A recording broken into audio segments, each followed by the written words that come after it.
Sukrtindra Oriental Research Institute-ന്റെ 50ാം വാർഷികത്തോട് അനുബന്ധിച്ച് നടത്തുന്ന seminar ഇന്ന് പെർസ്പെക്റ്റീവ്സ് ഓൺ വൃക്ഷായുർവേദ ഇന്ന് തുടങ്ങുകയാണ്. സെമിനാർ തുടങ്ങുന്നതിന് അധ്യക്ഷനായിട്ട് ഡോക്ടർ കിലിക്കാർ സാറിനെ, ഡോക്ടർ ആർ വി കിലിക്കാർ സാറിനെ വേദിയിലേക്ക് ഞാൻ ക്ഷണിക്കുകയാണ്.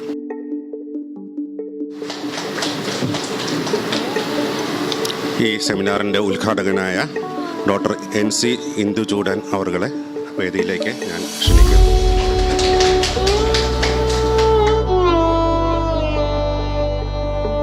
മുഖ്യപ്രഭാഷണം നടത്തുന്ന ഡോക്ടർ PM വാര്യർ സാർ അവരുടെ വേദിയിലേക്ക് ക്ഷണിക്കുന്നു.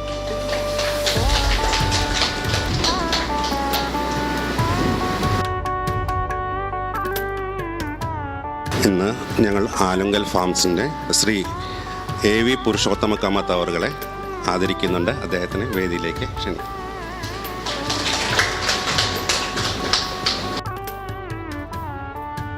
ഇന്ന് ഒരു പുസ്തക പ്രകാശനം കൂടിയുണ്ട്. നിങ്ങൾ പ്രോഗ്രാം ചാർട്ട് കണ്ടിട്ടുണ്ടാവും.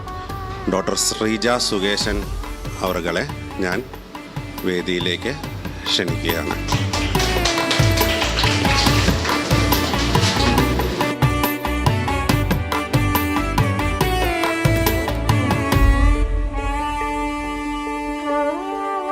ശ്രീമദ് സുധീന്ദ്ര തീർത്ഥ ചാരിറ്റബിൾ ട്രസ്റ്റിൻ്റെ സെക്രട്ടറി ശ്രീ ദിനേശ് R. കമത്ത് അവരെ ഞാൻ വേദിയിലേക്ക് ക്ഷണിക്കുന്നു.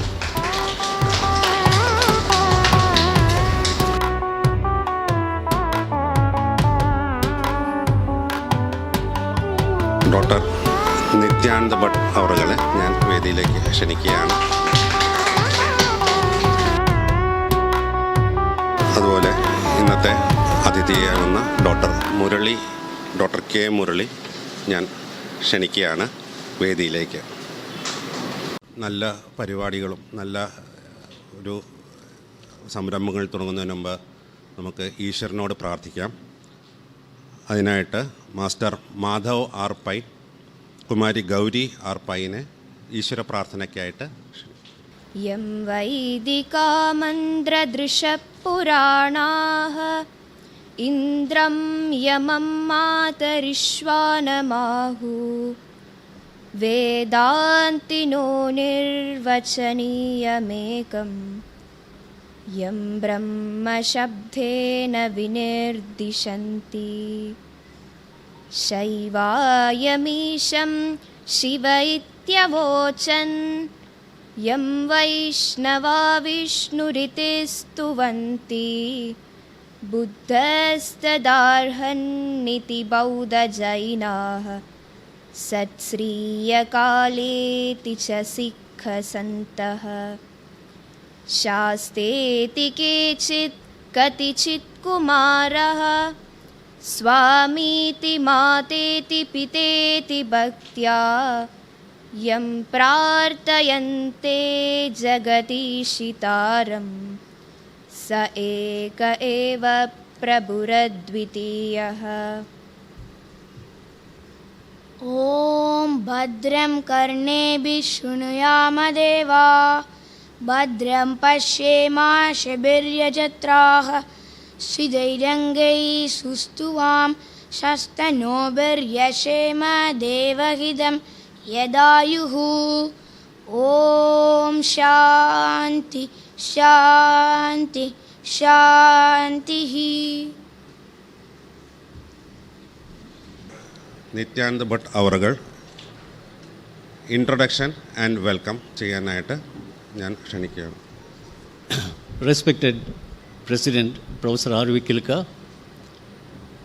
Professor Induchoodan, Dr. PM Varier,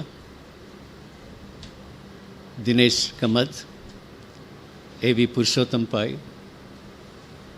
Dr. Murali, Dr. Srija Sukesh, and my dear friends. It's my pleasant duty now to introduce this seminar and then welcome the gathering. About this subject, I think there are many people here who are more well-versed than me. But I would like to present a brief note on the subject and proceed. See, plants and trees play an important role in the life of human beings. Life is possible is because of the vital factors that provided by the trees on earth, such as food, oxygen, clothing, shelter, medicines, etc. They are integral part of Indian life and culture. Owing to their importance in the day-to-day human life and in environmental balance, the ancient seers of India took utmost care to conserve and preserve plants and trees. They not only discussed the merits of planting trees, but developed the concept of worshipping trees. Surapala's Vrikshayurveda, which is considered the earliest treatise on, dealing with the subject, dealing with the ancient Indian science of plant life, is a systematic composition starting with the glorification of trees and tree planting. It discusses various topics connected with conservation and the preservation of plant life. Another treatise by Sukrtindra, I think the reprint, an edited reprint is going to be released today, and it is published by Arya, Sala, Kottakkal. Now, I come to the context of this seminar. Srimad Samyamendra Tirtha Swamiji, the chief patron and Mathadhipati of Kashimat Samsthan, had a wish. Perhaps, he wanted to fulfill the wish of Swamiji's predecessor, the 20th Pontiff of Sri Kashimat Samsthan, Srimad Sudhindra Tirtha Swamiji, to establish or to develop a herbal garden. And now it has become a reality, and Samyamendra Tirtha Swamiji has a herbal garden named Bhuvanendra Vriksha Vatika in Bhagamandal. I think you know that place, in Bhagamandal, and it's a very vast area full of herbal trees, and it is growing day by day. And Swamiji had a wish to have a seminar like this on trees and plants. And Swamiji advised us to conduct a seminar, and Swamiji stressed, Swamiji told them that you should sponsor that seminar. So we are getting the sponsorship of Sudhindra Tirtha Swami Charitable Trust. And hence, actually it's a long due, but as you know, because of the corona, I think we had to postpone it, but I am happy that it has become a reality. Now, my pleasant task is to welcome the gathering. Now, our president, I think he is well known to many of you, Professor R.V. Kilikar. He is the president of the managing committee of this institution. He was formerly principal of the Cochin College, Mattancherry, and now he is advisor to Gujarati College, Mattancherry. And on behalf of the organizers and all of you, I extend to him a warm welcome.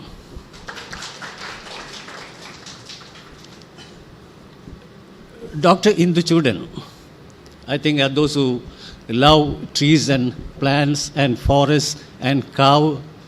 I think he doesn't need any introduction at all. Dr. Induchoodan is a doctorate in ecology from Pondicherry Central University. He did his postgraduate course in landscape ecology from Melbourne University. He worked as a divisional forest officer in Kerala government, and the government has honored him thrice for his meritorious service as DFO of different districts. Dr. Induchoodan has been engaged in a number of NGOs in the fields of education and environmental conservation. He is presently the state president of Bharatiya Vidya Niketan, and he'll be inaugurating this seminar today. And on behalf of the organizers and all of you, I extend to him a warm welcome.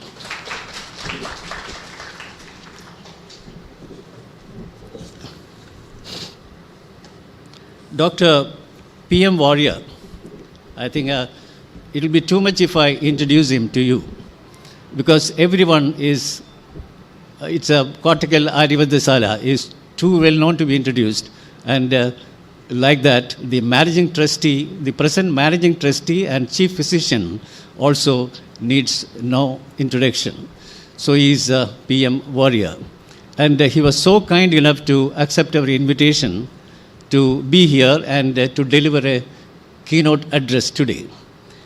So Dr. P. Madhvankati Varier is the managing trustee and chief physician of Arya Sala, Kottakkal. Dr. Varier is a physician of repute and an able administrator with having will and vision. He participated in several national and international seminars, presented papers and chaired sessions.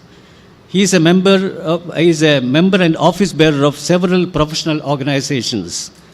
Dr. Varier is a recipient of various professional awards, including the Dhanvantari Award of the state government and also Bishak Seshta Award of Lions Club International. Sir, on behalf of the organization and all the members assembled here, I extend to you a very warm welcome. Now, Sri A.V.Purushothama Kamath. So he is sitting next to Dr. Induchoodan. So he is, we are honoring him today. And I think some of you must be familiar with him. So actually he was an employee of Canara Bank. And the background is that he is a son of an agriculturist. And his father used to love trees and plants and all that. That background is there. He worked in Canara Bank, and in 1984, I think, he decided to resign and enter into this field. Resigning from a bank and entering into the field of preserving trees and plants. And he has a farm now. I think those who have not seen, I recommend that you should one day make it and see his herbal garden at Thammanam itself, very near Thammanam. And he has got 2 acres of land. We can imagine 2 acres of land in the prime location in Kochi. He is devoting for, he has set apart for conserving and preserving trees and plants. So I think you will require at least 2 days to, I think, have a round of that particular garden. So we thought, of course, he has been recognized by the government and so many NGOs. And we thought this an apt time to, I think, honor him on this occasion. We'll be doing that after some time. So I welcome Sri Kamath to this meeting. And Dr. Murali, I think you must have seen it in the letters or invitations.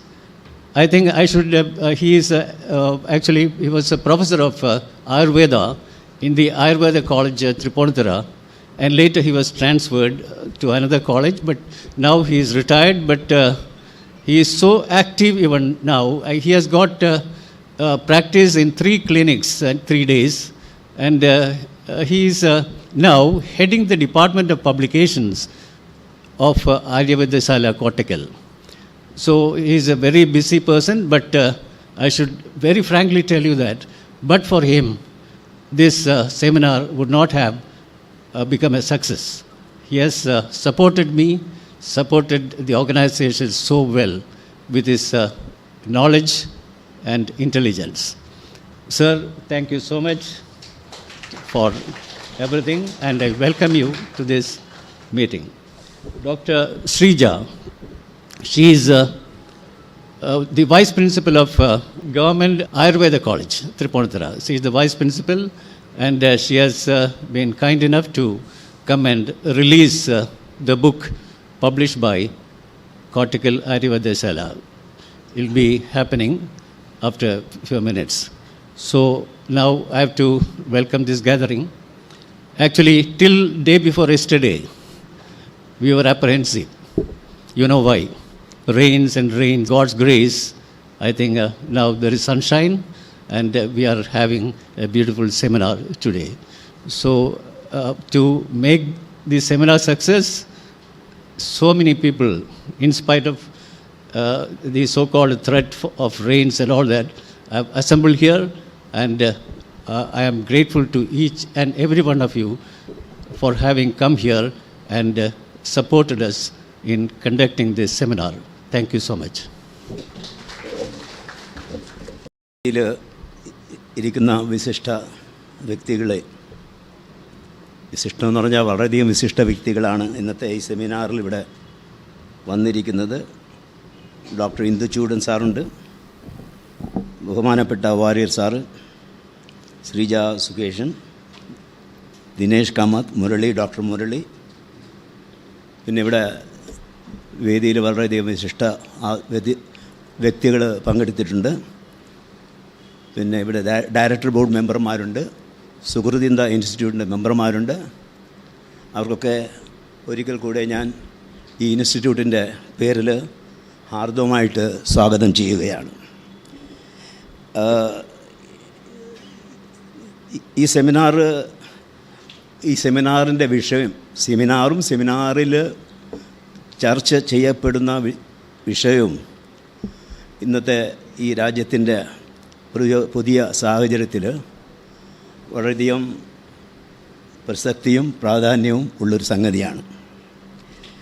പക്ഷേ ഈ വിഷയത്തിൽ അടങ്ങിയിരിക്കുന്ന വാക്കുകളും മറ്റൊക്കെ വളരെയധികം ടെക്നിക്കലായതുകൊണ്ട് അത് വ്യക്തമായ മലയാളത്തിൽ പറഞ്ഞു ഫലിപ്പിക്കുക എന്ന് വളരെ ബുദ്ധിമുട്ടുള്ള കാര്യമാണ്. അതുകൊണ്ട് ഞാൻ ഇംഗ്ലീഷും മലയാളവും കലർത്തിയ ഒരു മണിപ്രവാളം സ്റ്റൈലിലാണ് ഇവിടെ ഉപയോഗിക്കാൻ പോകുന്നത്.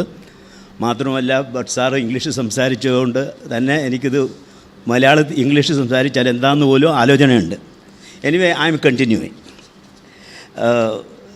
I said in the beginning that you are passing through a very interesting phase in the history of India. Why I said like that is that India is passing through a period of renaissance, almost like the renaissance of the West after the Middle Ages. In West, it was a revival of ancient learning, ancient architecture.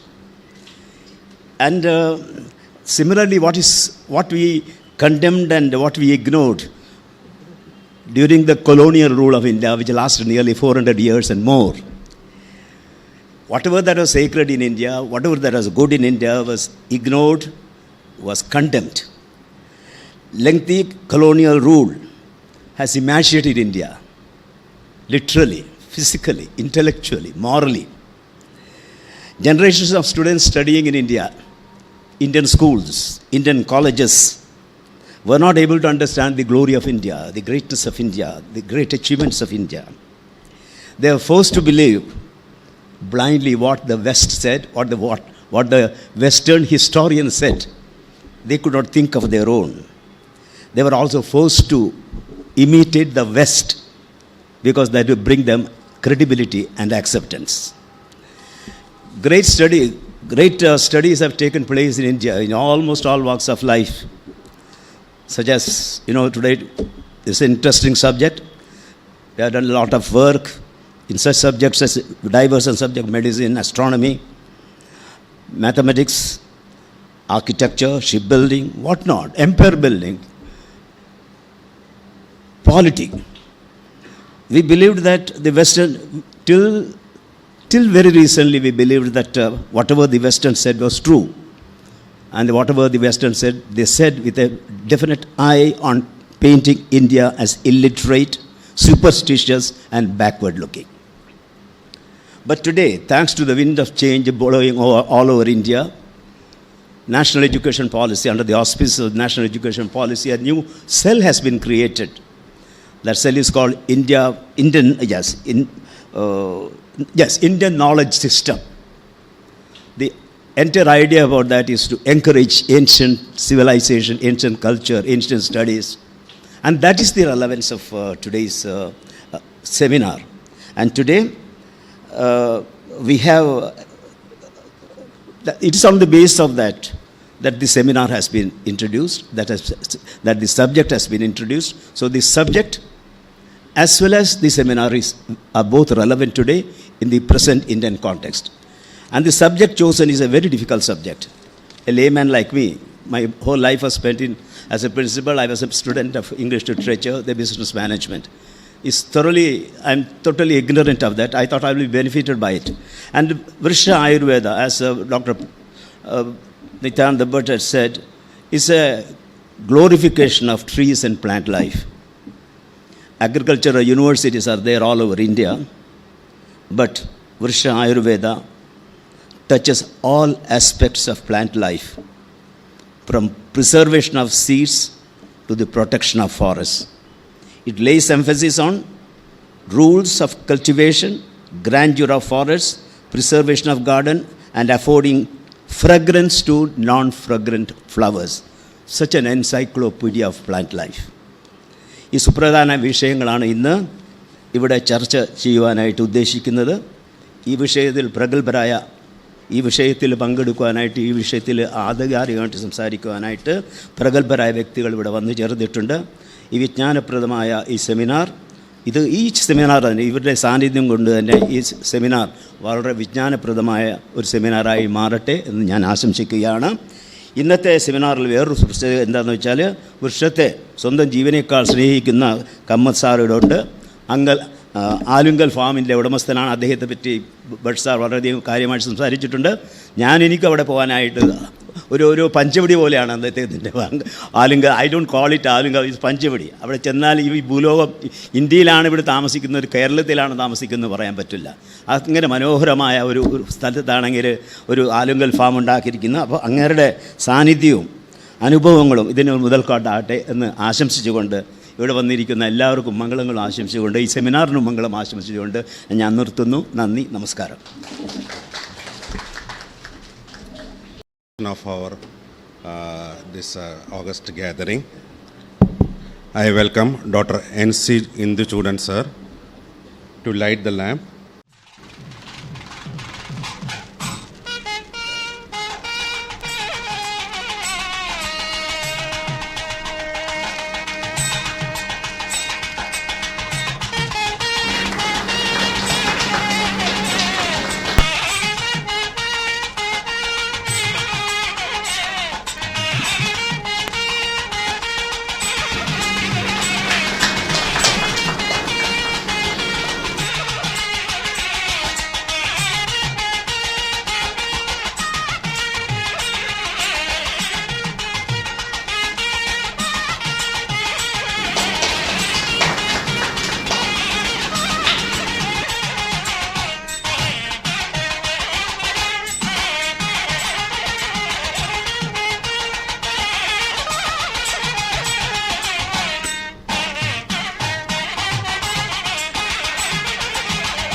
Professor Kilkar sir, ഇൻസ്റ്റിറ്റ്യൂട്ടിൻ്റെ ഡയറക്ടറാണ്.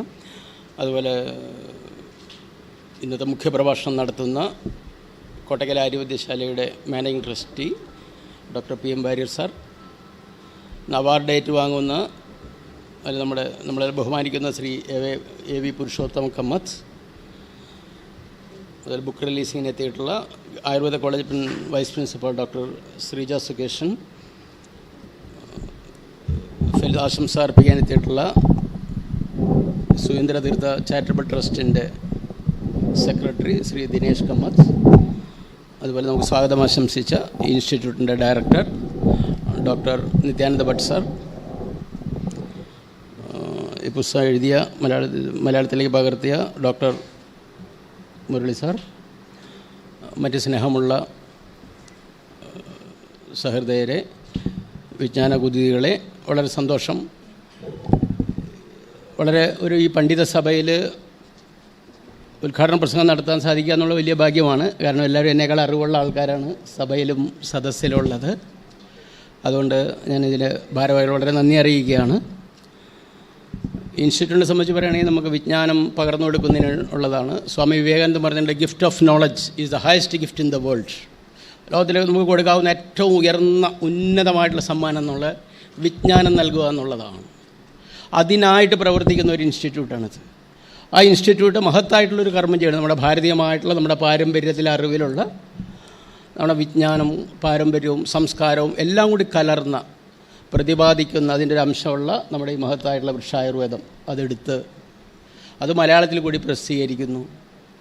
അതൊരു കൂട്ടായ്മയായിട്ട് ചെയ്യുന്നു. അത് ജനങ്ങളിൽ എത്തിക്കാൻ ശ്രമിക്കുന്നത് വളരെ മഹത്തായിട്ടുള്ള കാര്യമാണ്, ശ്ലാഘിക്കപ്പെടേണ്ടതാണ്. പ്രത്യേകിച്ച് ഇന്നത്തെ ഈ അവസ്ഥയിൽ. ഇന്ന് നമുക്കറിയാം നമ്മളെല്ലാം ഭാഗ്യവാന്മാരാണ് ഈ സമയത്ത് ജീവിക്കാനായിട്ട്. ഇതുവരെ സ്വാതന്ത്ര്യം കിട്ടിയിട്ട് ഇതുവരെ നമുക്ക് എത്രയോ വർഷങ്ങളായിട്ടുള്ള അടിമത്തത്തിൻ്റെ പുറത്ത് ഏതാണ്ട് 7-ാം നൂറ്റാണ്ട് തൊട്ട് നമ്മുടെ ഭാരതീയമായിട്ടുള്ള വിജ്ഞാനം, ഭാഷ, സംസ്കാരം എല്ലാം തകർക്കുന്നൊരു ഭരണമായിരുന്നു.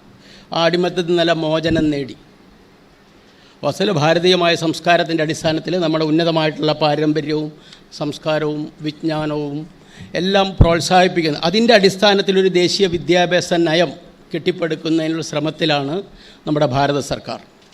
അപ്പോൾ ഈ സമയത്ത് ഇത്തരത്തിലുള്ള ഗ്രന്ഥങ്ങൾ ഉണ്ടാവേണ്ടത് ആവശ്യമാണ്. അപ്പോൾ അനേകം നൂറ്റാണ്ടുകളായിട്ട് ഭാരതത്തിൻ്റെ പൈതൃകമായിട്ടുള്ള വിജ്ഞാന ശാഖകളിൽ തിരിഞ്ഞു നോക്കാതിരിക്കുന്ന നമുക്ക് ഇതെല്ലാം രണ്ടാമത് പുനരുജ്ജീവിപ്പിക്കേണ്ട ആവശ്യമാണ്. കണ്ടൻറ് ജനറേഷൻ സർക്കാർ തീരുമാനിച്ചിട്ടുണ്ട്. നാഷണൽ എഡ്യൂക്കേഷൻ പോളിസി 2020 ചാപ്റ്റർ 4 അതിൽ കറക്റ്റ് പാര പറയണി സെക്ഷൻ 27. ഞാനിപ്പോൾ വിദ്യാഭ്യാസ രംഗത്ത് പ്രവർത്തിക്കുന്നതുകൊണ്ടാണ് ഇത് പറയുന്നത്. ഒരു കറക്ഷൻ, ഭാരതീയ വിദ്യാനികേതൻ്റെ നേരത്തെ വൈസ് പ്രസിഡൻ്റായിരുന്നു, ഇപ്പോൾ വിദ്യാഭ്യാസ വികാസ കേന്ദ്രം ഓൾ ഇന്ത്യ ബേസിലുള്ള ശിക്ഷാ സംസ്കൃതി ഉദ്യാന്യാസം എന്നുള്ള ഇതിന് മൂല്യാധിഷ്ഠിത വിദ്യാഭ്യാസമുള്ള സംഘടനയാണ്. അതിൻ്റെ സംസ്ഥാന പ്രസിഡൻ്റാണ്. അപ്പോൾ വിദ്യാഭ്യാസ പോളിസിയിൽ നമ്മൾ ധാരാളം പ്രചരണങ്ങൾ നടത്തുകയൊക്കെ ചെയ്തിരുന്നു. അപ്പോൾ ഇതിൻ്റെ വളരെ ഏറ്റവും ആകർഷകമായിട്ടുള്ള അതിൻ്റെ എല്ലാ പാരകളും എടുത്ത് വായിക്കേണ്ടതാണ്. വായിക്കാത്തവരാണെങ്കിൽ വീണ്ടും വീണ്ടും വായിക്കണം. നമുക്കിത് അവസരമാണ്. നമ്മുടെ വിജ്ഞാനവും പാരമ്പര്യവും സംസ്കാരവും അടുത്ത തലമുറയ്ക്ക് പകർന്നു കൊടുക്കാനുള്ള സർക്കാരിൻ്റെ ഈ ശ്രമത്തിൽ പരിശ്രമത്തിൽ പങ്കാളികളാകാൻ സാധിക്കും. നമുക്ക് എല്ലാ രീതിയിലും ചെയ്യാനായിട്ട് സാധിക്കും.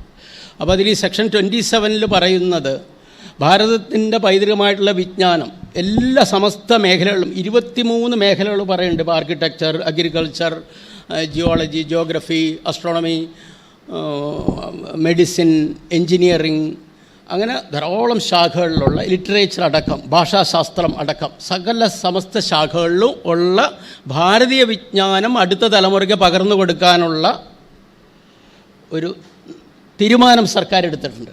അപ്പോൾ അതിനു വേണ്ടിയുള്ള ഗ്രന്ഥങ്ങൾ അന്വേഷിക്കുകയും അത് ഇന്നത്തെ ഭാഷയിലേക്ക് എത്തണം. കാരണം ഇപ്പോൾ നമ്മുടെ സുധീന്ദ്ര ഇൻസ്റ്റിറ്റ്യൂട്ട് തന്നെ ഈ രംഗത്ത് പ്രവർത്തിക്കുന്നുണ്ടെങ്കിലും പ്രധാന ഗവേഷണങ്ങളെല്ലാം ഇംഗ്ലീഷിൽ തന്നെ വരുന്നുണ്ട്, കൊങ്കണി ഭാഷയിലുണ്ട്. പക്ഷേ ഞാൻ പറയുകയാണെങ്കിൽ നമ്മുടെ ആളുകളുടെ പൊതുവായിട്ടുള്ള തീരുമാനം ഈ സമയത്ത് ഭാരതീയ ഭാഷകളിൽ ഗവേഷണം നടക്കുകയും പ്രചരണം നടക്കുകയും വിജ്ഞാന വ്യാപനം നടത്തുകയും ചെയ്യണം, ഒറിജിനലായിട്ടുള്ള തിങ്കിങ്ങിന് വേണ്ടി. അതായത് ഉള്ളിലുള്ള നൈസർഗികമായിട്ടുള്ള അറിവുകളും കഴിവും വർദ്ധിക്കുന്നതിന് വേണ്ടി ജനിതകമായിട്ടുള്ള കഴിവ് ഉണ്ടാവണം. കാരണം നമ്മുടെ പൂർവികർ അനേകം നൂറ്റാണ്ടുകളും വേദമന്ത്രങ്ങളൊക്കെ ഉരുക്കഴിച്ച് നമ്മുടെ ജീൻസ് പ്രത്യേകിച്ച് എന്തുകൊണ്ട് ഭാരതത്തിലെ ആൾക്കാരുടെ ബുദ്ധി മറ്റുള്ള ആൾക്കാരുടെ ബുദ്ധി വ്യത്യാസമുണ്ട്. ജനിതകമായിട്ട് രൂപപ്പെടുത്തിയിട്ടുള്ള, അത് എത്രയോ തലമുറയായിട്ട് ആൾക്കാർ ചെയ്തിട്ടുള്ള ത്യാഗത്തിൻ്റെ ഫലമാണ്. സ്വന്തം ജീവനേക്കാളും മഹത്തായിട്ടുള്ള വിജ്ഞാനമാണെന്ന് വിചാരിച്ച് ഈ ആർഷ പാരമ്പര്യം കാത്തുരക്ഷിച്ച ആൾക്കാരുടെ സാധനയ്ക്ക്, തപസ്സിന്, പരിശ്രമത്തിന് ബലമുണ്ടാവണമെങ്കിൽ നമുക്ക് ഭാരതീയമായ ഭാഷകളിൽ തന്നെ ഈ വിജ്ഞാനം പകർന്നു കൊടുക്കേണ്ടതുണ്ട്. ഇന്ന് ലോകത്തിൽ മുൻപന്തിയിൽ നിൽക്കുന്ന എല്ലാ രാഷ്ട്രങ്ങളിലും മാതൃഭാഷയിലാണ് വിദ്യാഭ്യാസം, ശാസ്ത്രരംഗത്തെല്ലാം. അപ്പോൾ നമ്മളിവിടെ ആൾക്കാർ പറയുമ്പോൾ അത് ഇംഗ്ലീഷിലാണെങ്കിൽ ആൾക്കാർ വായിക്കുള്ളൂ, അങ്ങനെയല്ല. ഇംഗ്ലീഷ് സംസാരിക്കുന്ന ആൾക്കാർ വളരെ വളരെ കുറവാണ്. ഇൻ്റർനാഷണലി നോക്കിയിട്ട് വളരെ കുറവാണ്. നമ്മുടെ ഭാരതത്തിൽ പണ്ട് ഈ കോമൺവെൽത്ത് രാജ്യത്തിൽപ്പെട്ടത് കൊണ്ടും നെഹ്റുവിൻ സംസ്കാരമുള്ളത് കൊണ്ടും ഇംഗ്ലീഷ് വിദ്യാഭ്യാസമാണെന്ന് വെച്ചാൽ ഇംഗ്ലീഷ് ധാരാളം പ്രസിദ്ധീകരണങ്ങളുണ്ട്. പക്ഷേ വലിയ വലിയ ശാസ്ത്രജ്ഞന്മാർ, നോബൽ സമ്മാനം കിട്ടിയ ആൾക്കാർ, ഇപ്പോൾ ഇസ്രായേലിലെ ആൾക്കാർ, അല്ലെങ്കിൽ ജർമ്മനിയിലെ ആൾക്കാർ, ഫ്രാൻസിലെ ആൾക്കാർ, റഷ്യയിലെ ആൾക്കാർ, ഇവരെല്ലാം അവനവൻ്റെ മാതൃഭാഷയിൽ തന്നെ 1ാം ക്ലാസ് തൊട്ട് നഴ്സറി തൊട്ടുള്ള വിദ്യാഭ്യാസമാണ്. അതിൽ തന്നെ അവർ പ്രസിദ്ധീകരിക്കുന്നു, അതിനുശേഷം ട്രാൻസ്ലേറ്റ് ചെയ്യുന്നുണ്ടാവും. അപ്പോൾ ഒറിജിനലായിട്ടുള്ള, ഇപ്പോൾ നമ്മൾ ചില മൂന്നാംകിട രാഷ്ട്രം, മൂന്നാമെന്ന് വെച്ചാൽ തേർഡ് വേൾഡ് കൺട്രീസ്, മൂന്നാംകിട എന്നുള്ളതല്ല, ഡെവലപ്പ് ചെയ്യുന്ന രാജ്യങ്ങളിലെല്ലാം, ഇപ്പോൾ ജപ്പാനായാലും കൊറിയ ആയാലും തായ്വാൻ, ഇങ്ങനത്തെ രാജ്യങ്ങളിലെല്ലാം അവൻ്റെ മാതൃഭാഷയിൽ വിദ്യാഭ്യാസമാണ്. അതിൽ ശാസ്ത്രജ്ഞന്മാർ പഠിക്കുന്നു, അതിൽ ഗവേഷണ പ്രബന്ധങ്ങൾ ഉണ്ടാവുന്നു, അതിലവർ മുൻപന്തിയിലേക്ക് വരുന്നുണ്ട്, കണ്ടുപിടുത്തങ്ങൾ ഉണ്ടാക്കാൻ സാധിക്കുന്നുണ്ട് അവർക്ക്.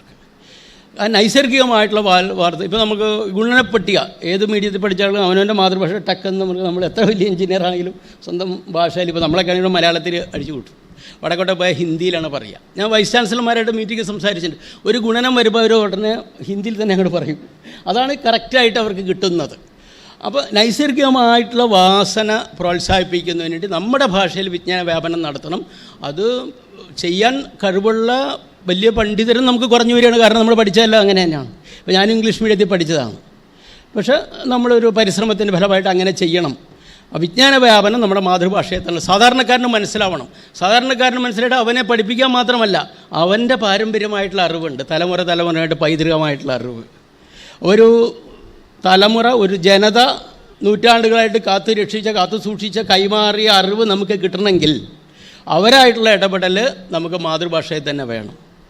ഈ ഗ്രന്ഥം ഇത്ര നാളെ ആൾക്കാർ അറിയാത്തതും വായിക്കാത്തതും കുഴപ്പമാണ്. ഭാരതത്തിൽ അറിവില്ലാത്തതുകൊണ്ടല്ല, ലോകത്തിൽ നമ്മൾ ഇടക്കാലത്ത് പുറകോട്ട് പോയത് അതുകൊണ്ടാണ്. മാതൃഭാഷയിലുള്ള ഗവേഷണങ്ങൾ നമുക്ക്, അപ്പോൾ എല്ലാ ഭാരതീയ ഭാഷകളും ദേശീയ ഭാഷ എന്നുള്ള നിലയ്ക്ക് തന്നെയാണ് ഭാരത സർക്കാരിൻ്റെ സമീപനം.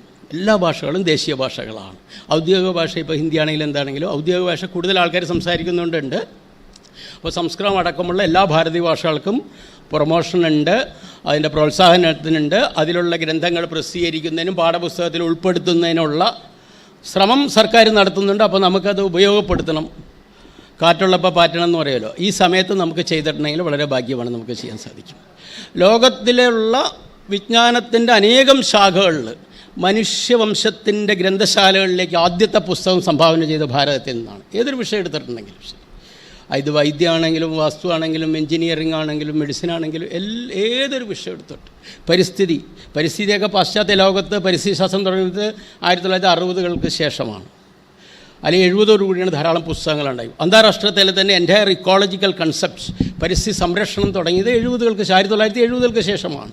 പക്ഷേ ഭാരതത്തിൽ എത്രയോ വർഷം മുമ്പിട്ട് കറക്റ്റായിട്ടുള്ള ഈ പ്രപഞ്ചത്തിൻ്റെ ഉത്ഭവത്തെക്കുറിച്ചുള്ള അറിവ് തന്നെ നമ്മുടെ ഋഗ്വേദത്തിലുള്ള ഹിരണ്യഗർഭ സമവർത്തിതാഗ്രേ എന്നുള്ളത് ആദ്യമായിട്ട് ഈ ബ്രഹ്മത്തിന്, കോൺഷ്യസ്നെസ്, ഡിവൈൻ കോൺഷ്യസ്നെസ്സിന് പ്രപഞ്ചം ഉണ്ടാക്കണം തോന്നി. ഇതിൻ്റെ ഭൂമിയുടെ, സൂര്യൻ്റെ, ചന്ദ്രൻ്റെ എല്ലാത്തിൻ്റെ അണ്ടം ആ കോൺഷ്യസ്നെസ്സിലുണ്ടായി. അത് പതുക്കെ വികസിച്ചു എന്ന് പറയുന്നത്.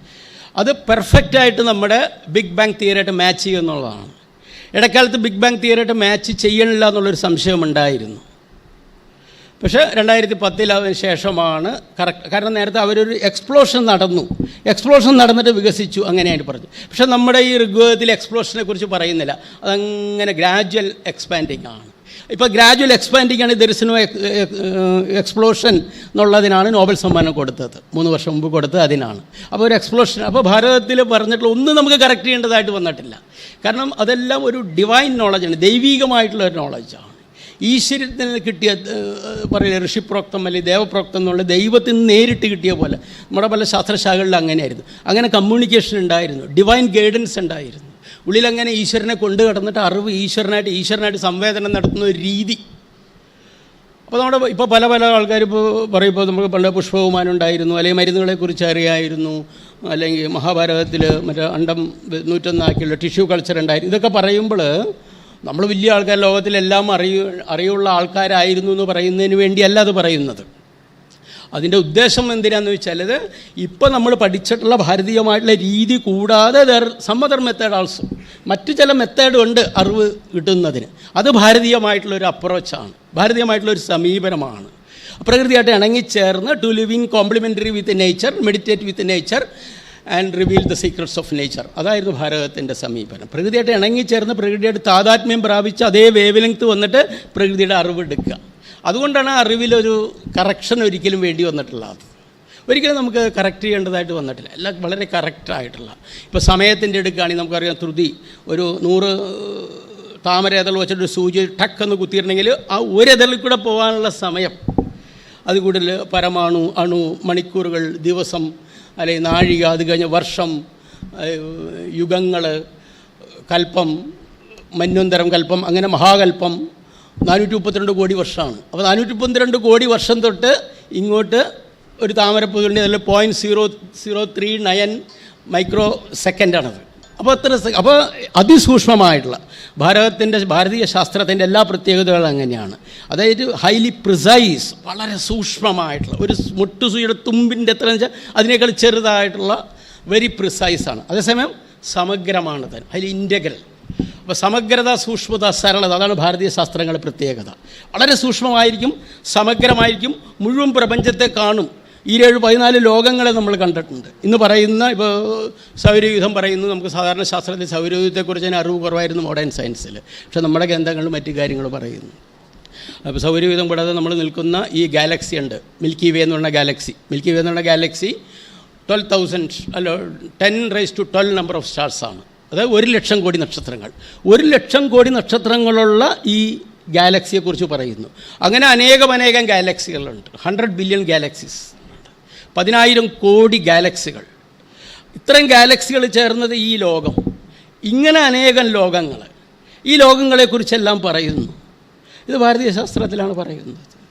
ഒരു ജീവിയുടെ ചിറകടിയെക്കുറിച്ചും മുട്ടയെക്കുറിച്ചും എല്ലാം പറയുന്നു. ഇപ്പോൾ നമ്മൾ ഇന്നിപ്പോൾ പ്രകാശനം ചെയ്യുന്ന പുസ്തകത്തിൽ കൃഷിയായിട്ട്, സസ്യങ്ങളായിട്ട്, പരിസ്ഥിതിയായിട്ട് ബന്ധപ്പെട്ട അനേകം കാര്യങ്ങളുണ്ട്.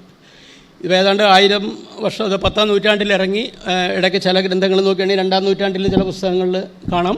പക്ഷേ ഇത് എന്തുകൊണ്ടാണെന്ന് വെച്ചിട്ടുണ്ടെങ്കിൽ ഇതൊരു സംഹിതയാണ്, ഒരു കമ്പൈലേഷൻ. ശാരംഗത ഒറിജിനൽ വർക്കല്ല ഇത്, ഇതൊരു കമ്പൈലേഷൻ. അന്ന് വരെ നിലവിലുണ്ടായിരുന്ന അറിവ്, ഇത് സംബന്ധിച്ച കൃഷി സംബന്ധിച്ച, വൃക്ഷപരിപാലനം സംബന്ധിച്ച അറിവുകളെല്ലാം കൂടി കമ്പൈൽ ചെയ്തിട്ട് അദ്ദേഹം ഈ പുസ്തകം കാണിച്ചത്. അതുകൊണ്ടാണ് ഇതിൻ്റെ കാലഘടനയെക്കുറിച്ച്, കാരണം ചില പുസ്തകങ്ങൾ പണ്ടുണ്ടായിരിക്കും. ഇപ്പോൾ നമ്മൾ പറയും ഒരു 10 പുത്രന് സമമാണ് മന്ത്രം പുഷ്പം നടന്നു, എന്തായാലും ശ്ലോകം പറഞ്ഞു, ദശകൂപ സമോവാപി ദശകാപ്, ആ ശ്ലോകമുണ്ട്. അത് വിഷ്ണുപുരാണത്തിലും പത്മപുരാണത്തിലുമുണ്ട്. അപ്പോൾ അതിനുശേഷം കമ്പൈൽ ചെയ്ത് ശാരംഗധരൻ കമ്പൈൽ ചെയ്തു. അങ്ങനെ പല അറിവുകളും പല ശ്ലോകങ്ങളും നോക്കിയിട്ടുണ്ടെങ്കിൽ പല ഗ്രന്ഥങ്ങളിലും അതിന് മുമ്പേ ഉണ്ടായിരുന്നു. അപ്പോൾ ഭാരതത്തിൽ നിലനിന്നിരുന്ന അന്നത്തെ അറിവ് കമ്പൈൽ ചെയ്തു എന്നുള്ളതാണ്. അപ്പോൾ എത്രയോ നൂറ്റാണ്ടുകളായിട്ടുള്ള നമ്മുടെ അറിവുകളാണ്. അതായത് മറ്റുള്ള രാജ്യങ്ങളിൽ ഇന്ന് പരിഷ്കാരികൾ അറിവിൻ്റെ ഭണ്ഡാരെന്ന് പറയുന്ന രാജ്യങ്ങളിൽ അവിടുത്തെ ജനങ്ങൾ കോണവും പോലെ ഉടുക്കാതെ പച്ചമാംസം തിന്ന് നടന്നിരുന്ന കാലത്ത് ഇവിടെ ഒരു ചെടിയുടെ പൂവിൻ്റെ കളറ് മാറ്റണോ, വിത്തുള്ളതിന് വിത്തില്ലാണ്ടാക്കണോ, വിത്തില്ലാത്തതിന് വിത്തുണ്ടാക്കണോ, ഒടിഞ്ഞു പോയി കൊമ്പ് നേരിട്ട് യോജിപ്പിക്കണോ, ഇങ്ങനത്തെ ശാസ്ത്രങ്ങൾ. ഏത് തരത്തിലുള്ള മണ്ണാണ്, ഏത് തരത്തിലുള്ള മണ്ണിൽ എന്ത് നട്ടാൽ എങ്ങനെ ഉണ്ടാവും, അല്ലെങ്കിൽ നമുക്ക് ആവശ്യമുള്ള ക്രോപ്പ് ആ മണ്ണിൽ നടുന്നതിനോട് എന്ത് ചെയ്യേണ്ടതായിട്ടുണ്ട്, എങ്ങനെ മാറ്റം വരുത്താൻ സാധിക്കും, മണ്ണ് ഏതൊക്കെ തരങ്ങളിലുണ്ട്, ഇങ്ങനെ സമഗ്രമായിട്ടുള്ള അത് വിശദമായിട്ട് പുസ്തകം വിശദീകരിക്കുമ്പോൾ പറയുന്നുണ്ടായിരിക്കും. അങ്ങനെ വളരെ ഈ അഗ്രികൾച്ചർ ഫീൽഡിൽ വൃക്ഷപരിപാലനത്തിലുള്ള അറിവുകൾ, ആ വൃക്ഷ ആയുർവേദം എന്ന് തന്നെ നമ്മുടെ ഇതിലുണ്ടായിരുന്നു. ആയുർവേദം ആയുസ്സിനെ സംബന്ധിച്ച ലോങ്കിവിറ്റി ഓഫ് ലൈഫ്, അത് മനുഷ്യൻ്റെ ആയുർവേദമുണ്ട്. അതുകൊണ്ടായിരിക്കും വാര്യർ സാറിനൊക്കെ വിളിച്ചത്, അല്ല മനുഷ്യൻ്റെ ആയുർവേദത്തെ സംബന്ധിച്ച് അതിൽ അതോറിറ്റിയാണ് ഇന്ന് അറിയപ്പെടുന്നത് ഇവിടെ. അപ്പോൾ അതിലുള്ള അറിവിനെ സംബന്ധിച്ച് ആധികാരികമായിട്ടുള്ള മറ്റുള്ള തലമുറയ്ക്ക് പറഞ്ഞെടുക്കാൻ ഇപ്പോഴത്തെ മോഡേൺ സയൻസ് പോലും മനസ്സിലാകാതെ ഇനി അത് കറക്റ്റാണെന്ന് അറിയെങ്കിൽ പരീക്ഷണം നടത്തണം. ഇപ്പോൾ നമ്മുടെ വിദ്യാഭ്യാസത്തിൻ്റെ കുഴപ്പമൊന്നും, ഇപ്പോൾ സാക്ഷാൽ ബ്രഹ്മാവ് എന്ന് പറഞ്ഞാൽ അല്ലെങ്കിൽ മഹാവിഷ്ണു 4 കൈകളോട് വന്നാൽ തോട്ടിയിട്ട് കുത്തി നോക്കും ഇത് ഒറിജിനലാണോ എന്നറിയാൻ. ദൈവം വിശ്വസിക്കില്ല ആൾക്കാർ. സാക്ഷാൽ ദൈവം എന്ന് പറഞ്ഞാൽ വിശ്വസിക്കില്ല ഇവിടെ. അങ്ങനെ തല തിരിഞ്ഞു പോയി. ദൈവം വന്ന് ഞാൻ ദൈവത്തിൽ ഇന്നലെ കണ്ടു എന്ന് പറഞ്ഞാൽ പണ്ട് കാലത്ത് സാധാരണയായിരുന്നു. ഇപ്പോൾ ഭൂതാനത്തിൻ്റെയൊക്കെ ജീവിതത്തിൽ വില്യമംഗലത്തെ ദൈവത്തെ കാണരുന്ന് വലിയ കണ്ടു എന്ന് പറഞ്ഞാൽ അവനെ പിടിച്ച് ഭ്രാന്താസ്പത്രിയിലിടും. ആൾക്കാർ പറയില്ല ഇപ്പോഴത്തെ മോഡേൺ സൈക്യാട്രിസ്റ്റുകൾ പറയുന്നത് ഇപ്പോൾ മാതാമൃതാത്മയെ കെട്ടിപ്പിടിക്കണം മാനസികമായിട്ടൊരു 13 അസുഖമുണ്ട് അത്ര. അതുകൊണ്ടാണ് അവർക്കിത് മനസ്സിലായില്ല. ഡിവൈൻ ലവ് എന്ന് പറയുന്ന സാധനം മനസ്സിലാവില്ല. ഉള്ളിലുള്ള ഈശ്വരമായിട്ടുള്ള സകല പ്രാണികളോടും ജീവജാലങ്ങളോടും തൂണിലും തിരുമ്പലും ഈശ്വരനെ കാണുന്ന ദൈവികമായിട്ടുള്ള ചൈതന്യത്തെക്കുറിച്ച് അറിവ് നമുക്കിന്നില്ല, നഷ്ടപ്പെട്ടു പോയി. അപ്പോൾ ഭാരതീയമായിട്ടുള്ള എന്ത് പറഞ്ഞാലും വിശ്വസിക്കാൻ പ്രയാസമാണ്. ഇന്നിപ്പോൾ വൃക്ഷായുർവേദത്തിലെ കാര്യം പറഞ്ഞിട്ടുണ്ടെങ്കിൽ ഇനിയിപ്പോൾ ജനങ്ങളെ ആക്സെപ്റ്റ് ചെയ്യണമെങ്കിൽ ഒരു ഗവേഷണം നടത്തേണ്ടി വരും. ആ ഗവേഷണം നടത്തിയിട്ട് ജനങ്ങളെ അറിയിക്കണം. അപ്പോൾ അത്തരത്തിലുള്ള ഗവേഷണങ്ങൾ ഇനി നടക്കേണ്ടതായിട്ടിരിക്കുന്നു. നമ്മുടെ ശാസ്ത്രത്തിന് ആൾക്കാർ പറയും ഭാരതീയ ശാസ്ത്രത്തിന് തെളിവുകളില്ല. ഞാൻ കുറച്ച് നാൾ സ്വദേശി ശാസ്ത്ര പ്രസ്ഥാനത്തിലുണ്ടായിരുന്നു. അപ്പോൾ ഒരു വിജ്ഞാന ഭാരതി എന്നുള്ളതിലേക്ക് ഓൾ ഇന്ത്യ ബേസിൽ വർക്ക് ചെയ്യുന്നുണ്ട്. അപ്പോൾ അവരുടെ പുതിയ ശാസ്ത്രജ്ഞന്മാരുടെ അടുത്ത് പോകുമ്പോൾ അവർ പറയും നിങ്ങളുടെ ഭാരതീയ ശാസ്ത്രം തെളിവില്ല. തെളിവുണ്ടോ? തെളിവുണ്ട്. അപ്പോൾ ഞങ്ങളുടെ കയ്യിൽ തെളിവുണ്ട്. ആ തെളിവ് പറഞ്ഞാൽ ഇന്ന ടൈറ്ററേഷനാണ് മറ്റാണെങ്കിൽ മൈക്രോസ്കോപ്പിലൂടെ കാണാം. കാരണം ഭാരതീയമായുള്ള രീതി മറ്റൊന്നാണ്. ഇത് മറ്റൊരു സ്കൂൾ ഓഫ് തോട്ടാണ്. ഇവിടെ എങ്ങനെയാണെന്ന് വെച്ചാൽ ഗുരു സ്വന്തം അനുഭവമേ പറയുള്ളൂ. പുസ്തകത്തിൽ പറയുകയാണെങ്കിൽ പറഞ്ഞാൽ ഇന്ന പുസ്തകത്തിൽ ഇന്നത് പറഞ്ഞിട്ടുണ്ടെന്ന് പറയും. എത്ര വലിയ പണ്ഡിതരും ക്ലാസ് എടുത്ത ശേഷം പറയുന്നു ഇത് ആലോചിച്ച് നോക്കിയാൽ സാക്ഷാൽ ഭഗവാൻ തന്നെ അർജുനോട് പറഞ്ഞാൽ ഞാനിതൊക്കെ പറഞ്ഞുകൊണ്ട് നീ വിശ്വസിക്കണമെന്നില്ല, നീ പരീക്ഷിച്ച് മനനം ചെയ്ത് നിനക്ക് ഇഷ്ടമുണ്ടെങ്കിൽ ശരിയാണെന്ന് തോന്നി യുക്തിയുക്തം ചിന്തിക്കാൻ മതി. അതിനുള്ള സ്വാതന്ത്ര്യം നമുക്കുണ്ട്. അത് ഭാരതീയമായിട്ടുള്ള രീതിയാണ്. ഒന്നും കാണാതെ പഠിക്കേണ്ട ആവശ്യമില്ല. മതമില്ല. എല്ലാ മതങ്ങളും അന്ധവിശ്വാസമാണ്. ഒരു മതം എന്ന് പറഞ്ഞാൽ മതത്തിലെ ചില കാര്യങ്ങൾ സംഹിതകൾ നമ്മൾ വിശ്വസിക്കണം. എല്ലാ മതക്കാരും അന്ധവിശ്വാസികളാണ്. അതുകൊണ്ട് നമ്മുടെ സനാതനധർമ്മത്തിൽ അന്ധവിശ്വാസമില്ല. നമ്മുടെ സ്വന്തം ബുദ്ധി അനുസരിച്ച് പരീക്ഷിച്ച് നമുക്ക് വേണമെങ്കിൽ തീരുമാനിക്കാം. അതറിയാനുള്ള മാർഗങ്ങൾ, ഒരു ഗൈഡൻസ് നമുക്ക് ഗുരു നമുക്ക് തരും. ഗുരു നമുക്ക് വഴികാട്ടിയാണ്. എൻ്റെ ഗുരു എനിക്ക് ഈശ്വരനാണ്. പതഞ്ജലി പറയുന്നത് എൻ്റെ ഗുരു എനിക്ക് ഈശ്വരനാണ്. ലോകത്തിലെ എല്ലാ ഗുരുക്കന്മാരും എൻ്റെ ഗുരുവിൻ്റെ വ്യത്യസ്ത രൂപം, അതേ ഈശ്വരൻ്റെ വ്യത്യസ്ത രൂപങ്ങൾ. അറിവ് തന്നെ ഈശ്വരനാണ്. ആ ഒരു ചിന്താധാരയായിരുന്നു നമുക്കുണ്ടായിരുന്നു. അപ്പോൾ നമ്മുടെ ഗുരു പറയുന്ന സ്വന്തം അനുഭവമായതുകൊണ്ട് അനുഭവിച്ചറിഞ്ഞുകൊണ്ട് ആ ഗുരു പറഞ്ഞ സത്യമാണ്. അതിന് വേറെ തെളിവുണ്ടോ എന്ന് ചോദിക്കുന്ന സിസ്റ്റയിൽ അങ്ങനെ തെളിവില്ലാത്ത കാര്യം പറയില്ല, അനുഭവിക്കാത്ത കാര്യം പറയില്ല. ഇപ്പോൾ 7 ചക്രങ്ങൾ പറയുകയാണെങ്കിൽ ആ ചക്രം മനുഷ്യ ശരീരത്തിലുള്ള ചക്രങ്ങൾ സഹസ്രാരടക്കം കണ്ടിട്ടുള്ള ആൾക്കാരാണ് ഇന്ന ചക്രം ഓരോ ചക്രത്തിന് ഇന്ന നിറം എന്നൊക്കെ പറഞ്ഞിട്ടുള്ളത്. അത് കറക്റ്റ് കാണുന്ന ആൾക്കാരാണ്. അപ്പോൾ നേരിട്ട് കണ്ട് അനുഭവപ്പെട്ട കാര്യങ്ങൾ മാത്രമേ പറയുള്ളൂ. ഈശ്വരനെക്കുറിച്ച് പറയുമ്പോൾ വിവേകാനന്ദ സ്വാമിയോട് പറഞ്ഞല്ലോ, രാമകൃഷ്ണ പരമഹംസൻ നരേന്ദ്രൻ പറഞ്ഞു നിന്നെ കാണുന്ന പോലെ വ്യക്തമായിട്ട് എനിക്ക് ഈശ്വരനെ കാണാം. അങ്ങനെ കണ്ടിട്ടുള്ള ആൾക്കാരുണ്ട്, ഈശ്വരനെ കണ്ടിട്ടുള്ള ആൾക്കാരാണ്. ഇപ്പോൾ നന്ദനാരും വില്ലുമംഗ സ്വാമി പൂന്താനം എല്ലാം നമ്മുടെ നാട്ടിലെ എല്ലാ ആൾക്കാരും ഈശ്വരനെ ശരിക്കും കണ്ടിട്ട് നിത്യജീവിതത്തിൻ്റെ ഭാഗമായിട്ട് ഒരു യാഥാർത്ഥ്യമായിരുന്നു. ഇപ്പോൾ പുരാണം ഒക്കെ പറയും മഹാബലിയുടെ ഇപ്പോൾ ഓണം ആഘോഷിക്കുമ്പോൾ ഇതൊക്കെ കെട്ടുകഥയാണ്, ഐഡിയ. ഇപ്പോൾ ഏതൊരു അമ്മൂമ്മയുടെ ഒരു ഇത് പ്രചരിക്കുന്നുണ്ട്, ഇതെല്ലാം സാംസ്കാരിക ഉത്സവമാണ്, കാർഷിക ഉത്സവം. അങ്ങനെയൊന്നുമല്ല. ഇതൊക്കെ വളരെ ഗൂഢാലോചനപ്പെടുത്ത് ചന്ദനക്കുരുട്ട ആൾക്കാരെ കൊണ്ട് ഇറക്കിക്കുകയാണത്. വാസ്തവത്തിൽ നമ്മുടെ ഭാരതത്തിൻ്റെ ഇതിഹാസത്തിൻ്റെ ചരിത്രത്തിൻ്റെ ഭാഗമാണ്. അതിപ്പോഴത്തെ ഒരു അന്തരീക്ഷത്തിൽ അത് കൂടുതൽ ആൾക്കാർ തെളിഞ്ഞു വരുമ്പോൾ അറിഞ്ഞു വരുമ്പോൾ അതിനെ നശിപ്പിക്കാനുള്ള ബോധപൂർവമായിട്ടുള്ളൊരു ശ്രമം കൂടി ഈ സമയത്ത് നടക്കുന്നുണ്ട്. എല്ലാ ആൾക്കാരും അനുകൂലിക്കുകയല്ല, എതിർക്കുന്ന, വളരെ ശക്തിയുക്തമായിട്ട് എതിർക്കുന്ന ഒരു ശ്രമം. ബ്രേക്ക് ഇന്ത്യ ബ്രിഗേഡ് നിങ്ങൾക്ക് വായിച്ചാൽ അത്തരത്തിലുള്ള ഇത് കൂടിയുണ്ട്. അപ്പോൾ പോസിറ്റീവല്ല നെഗറ്റീവായിട്ടുള്ള നമ്മൾ അഗ്രസീവായിട്ട് നമ്മൾ പഠിച്ച് നമ്മൾ വാശി പിടിച്ചിട്ട് എൻ്റെ ഈ ശാസ്ത്രം, എൻ്റെ ഈ പൈതൃകം മുഴുവൻ മനുഷ്യകുലത്തിൻ്റെ പ്രപഞ്ചത്തിൻ്റെ മുഴുവൻ ഗുണത്തിന് വേണ്ടി, ശ്രേയസ്സിന് വേണ്ടി പ്രവർത്തിക്കണം എന്നുള്ളൊരു ഇച്ഛാശക്തിയോടുകൂടി, ഒരു സമർപ്പണ മനോഭാവത്തോടുകൂടി നമ്മൾ ഈ രംഗത്ത് ധാരാളം ആൾക്കാരെ ഇനിയും നമുക്ക് ആവശ്യമുണ്ട്. നമ്മുടെ ശാന്തി മന്ത്രങ്ങളൊക്കെ അങ്ങനെയാണ്. ഇപ്പോൾ ശാന്തി മന്ത്രം പറയുമല്ലോ, ഓം ദ്യോം ശാന്തി, അന്തരീക്ഷ ശാന്തി, വനസ്പതിയും ശാന്തി.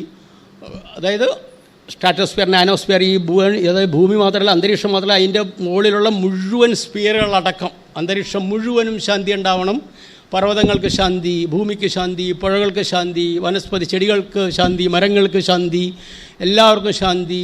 ആത്യന്തികമായ ശാന്തരേയ ശാന്തി എന്ന് പറഞ്ഞാൽ എന്താ അർത്ഥം?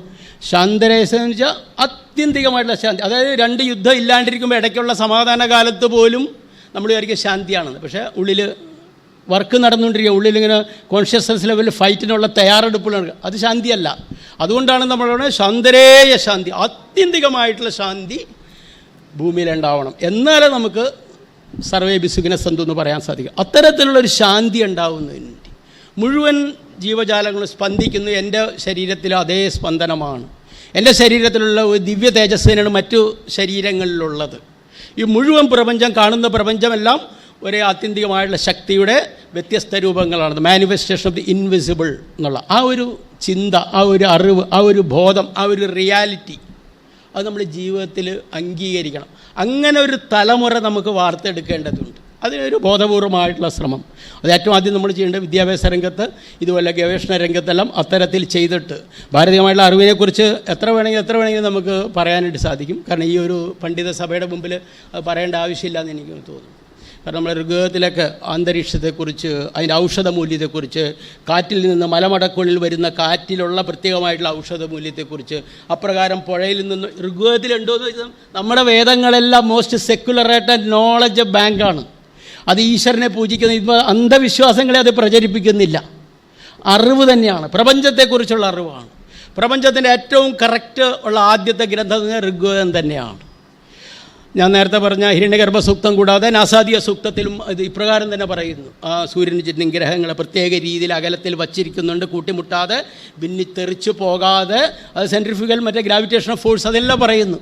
അപ്രകാരം ഭിന്നിച്ചു പോകാതെ കറക്റ്റായിട്ട് നിൽക്കുന്ന രീതിയിൽ അഡ്ജസ്റ്റ് ചെയ്ത് ജീവൻ നിലനിൽക്കത്ത രീതിയിൽ പ്രത്യേക ടെമ്പറേച്ചറും ആ ഭൂമിയുടെ പ്രത്യേകമായിട്ടുള്ള ചരിവും ചംക്രമണവും എല്ലാം കൃത്യമായിട്ട് പറയും.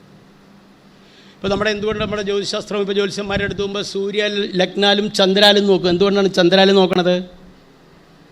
ചില ആൾക്കാർ പറയും ചന്ദ്രൻ അടുത്തുള്ളതാണ്. അങ്ങനെയല്ല, സൂര്യൻ നമുക്ക് എപ്പോഴും കണ്ടും സ്ഥിരമായിട്ട് നിൽക്കുകയാണ്. ചന്ദ്രൻ ഭൂമിക്ക് ചുറ്റും കറങ്ങിയിട്ട് അവൻ്റെ പൊസിഷൻ കറക്റ്റല്ല, ഓരോ തവണ ഓരോ മാസം വേറെ വേറെ സ്ഥലത്തായിരിക്കും. അതുകൊണ്ടാണ് ജനിച്ച സമയത്ത് ചന്ദ്രാലും ലഗ്നാലും നോക്കാനുള്ള കാരണം. അപ്പോൾ ഇത് കറക്റ്റായിട്ട് എല്ലാം മൈന്യൂട്ട് കാര്യങ്ങൾ വരെ അറിഞ്ഞിരുന്നു. ആ ഈശ്വരൻ്റെ ഡിവൈൻ ഗൈഡൻസ് മനസ്സിലാക്കിയിട്ട്, ആ ഒരു ഡിവൈൻ ഗൈഡൻസിനെ ഞാൻ പലപ്പോഴും പറഞ്ഞിട്ടുള്ള ഒരു കാര്യം, സമയമായില്ല, അപ്പോൾ ഞാൻ പിന്നീട് ഒരിക്കൽ എപ്പോഴും പറയാം. ഏതായാലും വളരെ സന്തോഷം. നമ്മുടെ ഗ്രന്ഥങ്ങളിൽ, വേദങ്ങളിലടക്കം മതഗ്രന്ഥം എന്നുള്ള നിലയിൽ it's a most secular knowledge conveying ഗ്രന്ഥമാണെന്ന് മനസ്സിലാക്കിയിട്ട് അത് പഠിക്കാനും അതിനുള്ള കാര്യങ്ങൾ അറിയാനുള്ള വേണം. മഴ പെയ്യുന്നതിനെക്കുറിച്ച് ഭൂസൂക്തത്തിൽ പറയുന്നു. ഭൂമി സൂക്തത്തിൽ ആകാശത്ത് നിന്ന് വന്നിട്ട് വെള്ളം പോയിട്ട് അതാണ് വെള്ളം, ആ വെള്ളം ഉള്ളതുകൊണ്ടാണ് അന്നം ഉണ്ടാവുന്നത്. അന്നാദ്ഭവന്തി ഭൂതാനി പർജന്യ തന്നെ സംഭവം എന്നൊക്കെ ഉണ്ടല്ലോ. അങ്ങനെ എല്ലാ മൈന്യൂട്ട് ശാസ്ത്ര പ്രിൻസിപ്പിൾസാണ് നമ്മുടെ വേദങ്ങളിലുള്ളത്. അപ്പോൾ മോസ്റ്റ് സെക്കുലർ ഗ്രന്ഥമായിട്ട് സ്കൂളുകളിൽ പഠിപ്പിക്കാവുന്ന സാധനം. ഒരു ഈശ്വരനെക്കുറിച്ച് ഒരു മതത്തെക്കുറിച്ച് പറയുന്നില്ല. ഈ ഒരു കൺവിക്ഷനോടുകൂടി ഭാരതീയ ശാസ്ത്രഗ്രന്ഥങ്ങൾ പറയുകയും പഠിപ്പിക്കുകയും ചെയ്യണം എന്നുള്ള വിനീതമായിട്ടുള്ള അഭ്യർത്ഥന. അതിന് ഈ സുകൃതന്ത്ര ഇൻസ്റ്റിറ്റ്യൂട്ട് നടത്തുന്ന എല്ലാ ശ്രമങ്ങളെയും ആത്മാർത്ഥമായിട്ട് അഭിനന്ദിക്കുന്നു. ചെയ്യാവുന്ന സഹായങ്ങളെല്ലാം ഞാൻ സഹായിക്കാൻ ആളല്ല, നമ്മളെക്കാൾ വലിയ വലിയ ആൾക്കാരാണ് ചെയ്തുകൊണ്ടിരിക്കുന്നത്. എങ്കിൽ പോലും അണ്ണാരക്കണ്ണൻ തന്നാല എന്ന് പറയും. ആ ഒരു ശ്രമം നമ്മുടെ രാമായണത്തിൽ പറയുന്നതാണ്. ആ ഒരു തത്വം ചെയ്യുന്നതിന് വേണ്ടി. കാരണം നമ്മളങ്ങനെ ചെയ്യുന്നതുകൊണ്ട് നമ്മളാണ് ശരിയാവുക, മറ്റുള്ളവരല്ല. നമ്മളിപ്പോൾ ഇൻസ്റ്റിറ്റ്യൂട്ട് വിജ്ഞാനത്തിന് വേണ്ടി ഭാരതീയ ശാസ്ത്ര ഗവേഷണ രംഗത്ത് നമ്മൾ പ്രവർത്തിക്കുകയാണെങ്കിൽ മറ്റ് നാട്ടുകാരെല്ലാം നന്നാവും, നമുക്ക് തന്നെ നന്നാവും. സാധിക്കും നമ്മുടെ ആത്മനോ മോക്ഷാർത്ഥ. അതുകൊണ്ട് നമ്മുടെ മോക്ഷത്തിന് വേണ്ടി, ഈശ്വര സാക്ഷാത്കാരത്തിന് വേണ്ടി, അതുപോലെ ഇപ്പോൾ ഡ്രഗ്സിൻ്റെയൊക്കെ ധാരാളം കാര്യങ്ങൾ യമനിയമങ്ങളനുസരിച്ച് ജീവിക്കുന്ന ആളുകളെ നമുക്ക് ഉണ്ടാക്കാനായിട്ട് സാധിക്കണം. നല്ല ആരോഗ്യത്തിന് വേണ്ടി എല്ലാ കാര്യങ്ങളും അതിൽ ഉൾക്കൊണ്ടിട്ടുണ്ട്. അത്തരത്തിലുള്ള മഹത്തായിട്ടുള്ള സംഭാവനകൾ ചെയ്യാനായിട്ട് ഈ കൂട്ടായ്മയ്ക്ക് സാധിക്കട്ടെ എന്ന് ആശംസിച്ചുകൊണ്ട് ഈ സമ്മേളനം, ഈ സെമിനാർ ഉദ്ഘാടനം ചെയ്തിട്ട് പ്രഖ്യാപിക്കുന്നു. നമസ്തേ.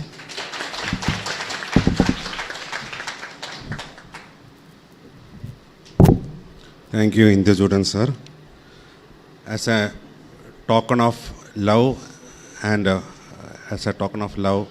we request our President, Dr. Kilikar sir, to present a memento to Dr. Induchoodan sir, please.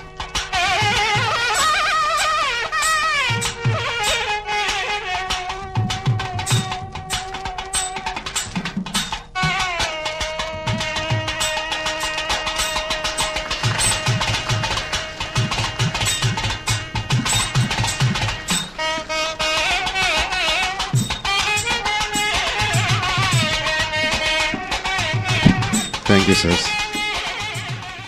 ഈ ഇനോഗ്രൽ സെഷൻ്റെ മുഖ്യ പ്രഭാഷണത്തിനായിട്ട്, കീനോട്ട് അഡ്രസ്സിനായിട്ട് ഡോക്ടർ PM വാര്യർ സാർ അവരെ ഞാൻ ക്ഷണിക്കുകയാണ്.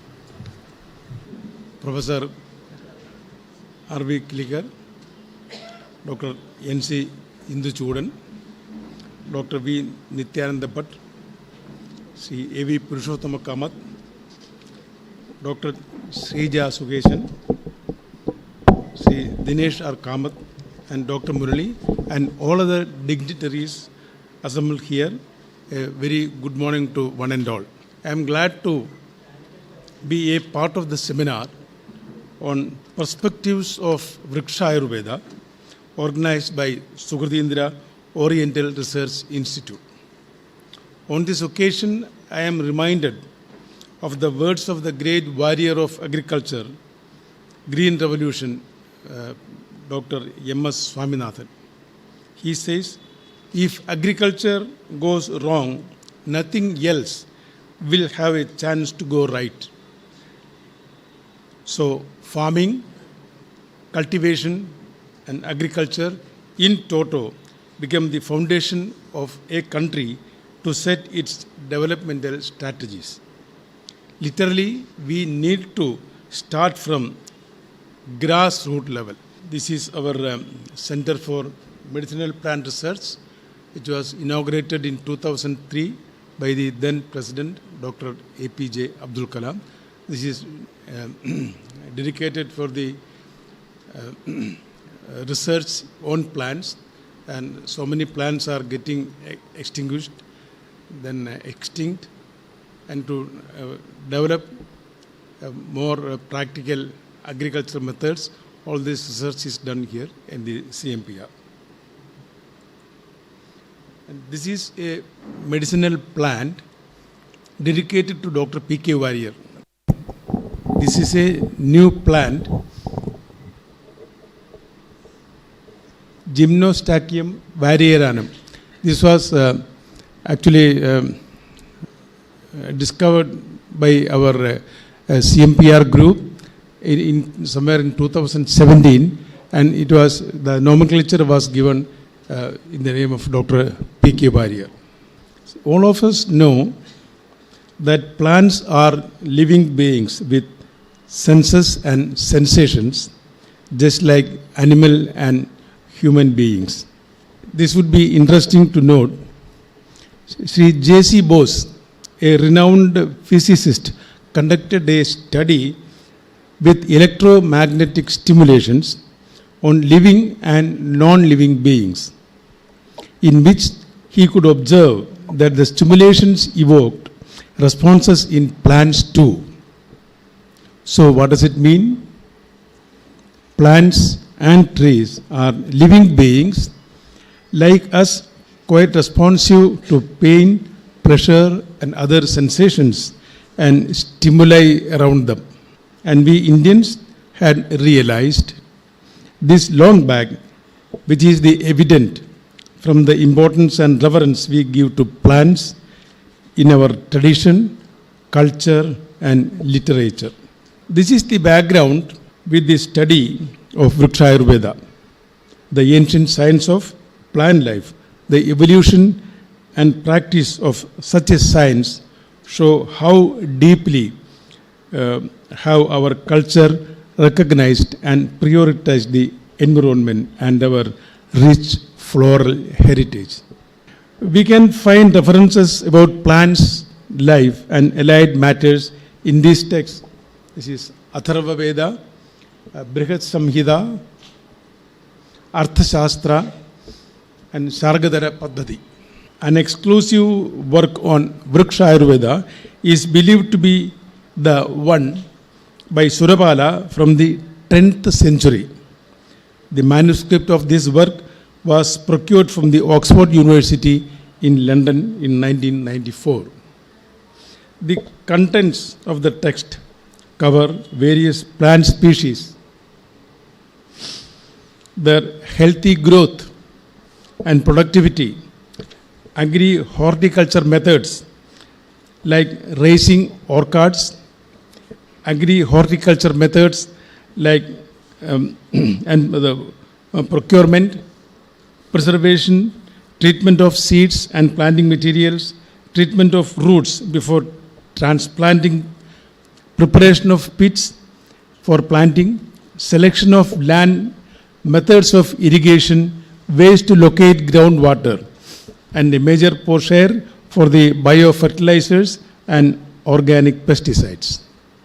Among these, plant disorders and their treatment are also dealt in detail.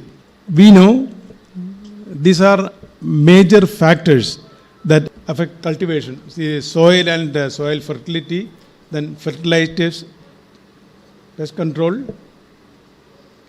and greenhouse effect, and so on. there are a good number of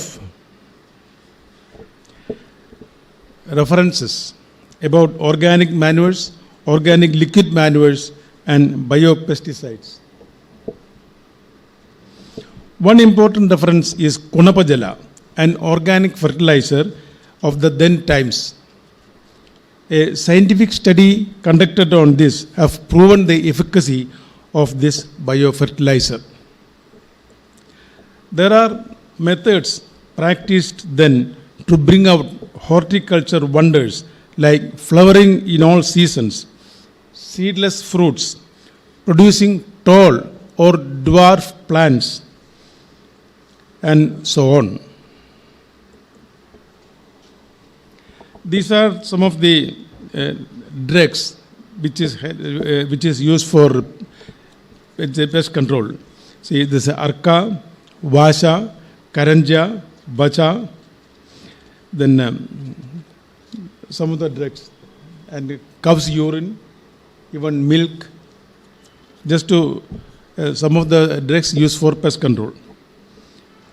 Then merits of organic pesticides include non-toxicity, cost effectiveness, biodegradability, broad spectrum activity, and so on.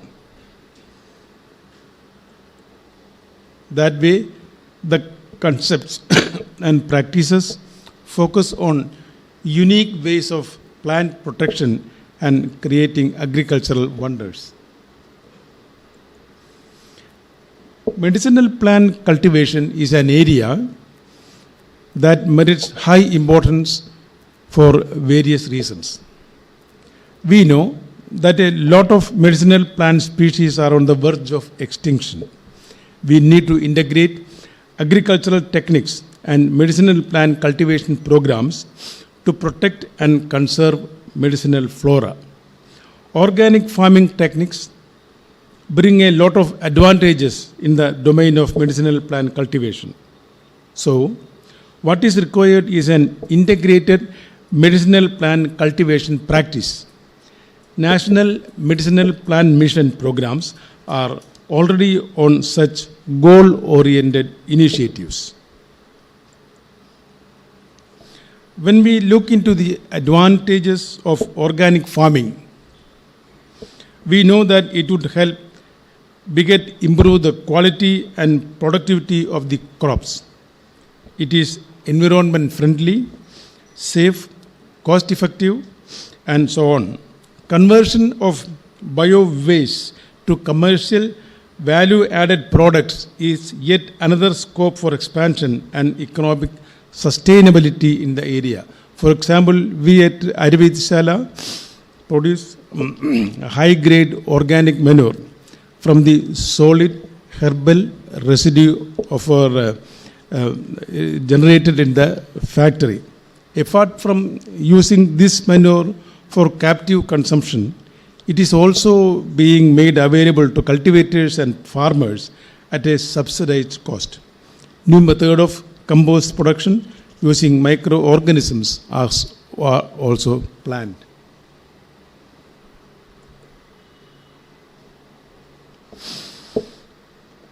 So the objectives of organic farming include sustainable availability of resources through sustainable agricultural practices and conservation of ecosystem so that the natural assets are carried down to future generations too.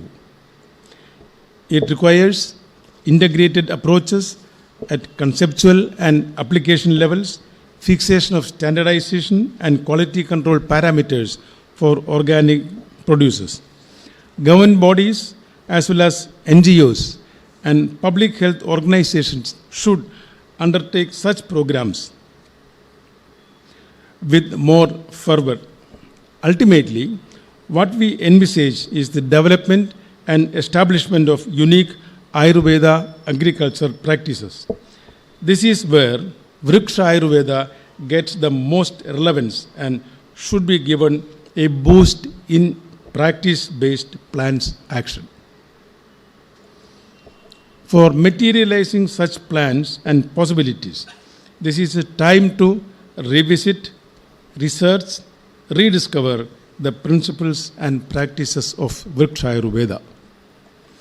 Coming to the future prospects, we should explore the scope of applying the ideas in recently advanced techniques like greenhouse techniques, aquaponics, hydroponics, and so on. The young researchers should come up with novel ideas and projects on research-based endeavors. And also study the scope in future advancements in the concept like closed ecological system, wherein reutilization of resources is cyclically done. Now, it is an era of genetically modified crops. While we welcome the advantages of GM crops in the changed scenario of agriculture and cultivation, we should also examine the prospects of bringing out naturally modified crops by investigating the scope of productivity and quality enhancement measures advocated in Vrikshayurveda. In short, what we have to do is to redefine Vrikshayurveda to transform the science to be fit for a contemporary framework. In this era of greenwashing by greenhouse gas emissions, Vrikshayurveda emphatically reminds us of the message to go green and go organic as far as possible.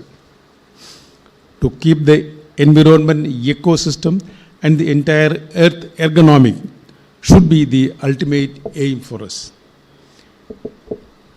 It is not a matter of today, but for tomorrow and the generations beyond.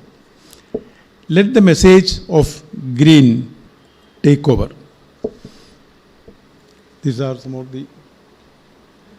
some references are given, and thank you very much.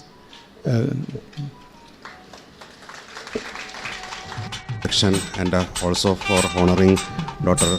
Varier sir, I request our President to present a small memento.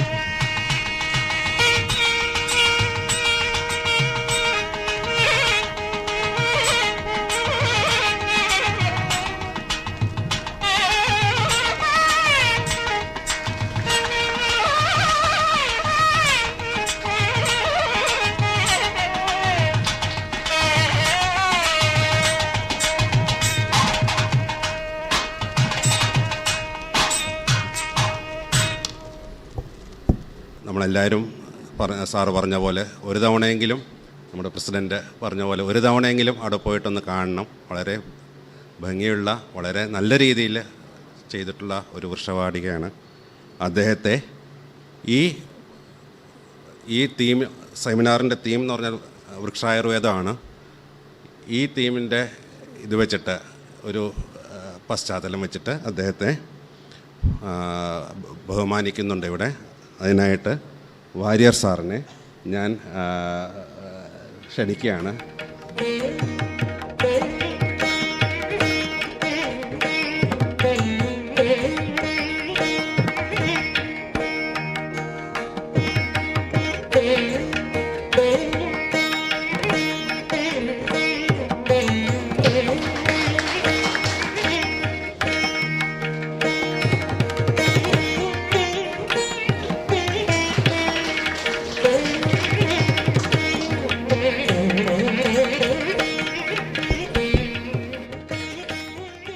Kamath sir, ഒരു രണ്ടക്ഷരം. ഈ വേദിയിലും സദസ്സിലും ഇരിക്കുന്ന എല്ലാവർക്കും നമസ്കാരം. ഈ ക്രിസ്തുവിന് ഏകദേശം 550-600 വർഷങ്ങൾക്ക് മുമ്പാണ് വൃക്ഷായുർവേദം എന്ന ഗ്രന്ഥം രചിക്കപ്പെട്ടത്. ആ പേര് പോലെ തന്നെ നമുക്കറിയാം, ആയുർവേദം അതിന് എത്രയോ വർഷങ്ങൾക്ക് മുമ്പ് ഇവിടെ പ്രചാരത്തിലുണ്ടായിരുന്നു. ആ പേര് പോലെ തന്നെ സീഡ് കളക്ട് ചെയ്ത്, അതായത് വിത്ത് കളക്ട് ചെയ്യുന്ന മുതൽ, ഒരു വിത്ത് അതിൻ്റെ കളക്ട് ചെയ്ത് എങ്ങനെ സൂക്ഷിക്കണം, എങ്ങനെ നടണം, അതിനെന്തെല്ലാം വളം ചെയ്യണം, അങ്ങനെ അവിടെ നിന്ന് സ്റ്റാർട്ടിങ്, അവിടെ നിന്ന് നിലമൊരുക്കുന്നതും വെള്ളത്തിൻ്റെ ഗതി, അതായത് ഭൂമിയുമായിട്ടുള്ള പ്രപഞ്ചമായിട്ടുള്ള ബന്ധങ്ങൾ മൊത്തം നമ്മളുടെ ജീവൻ നിലനിർത്താനുള്ള ഘടകങ്ങളാണിത്. മനുഷ്യജീവൻ നിലനിർത്തുക എന്നുള്ളത് നമ്മളത് എല്ലാം അത് കൂടുതൽ കിടക്കുന്നില്ല, നശിപ്പിച്ചുകൊണ്ടിരിക്കുകയാണ്. അത് നമ്മൾ അനുഭവിക്കുന്നുണ്ട്.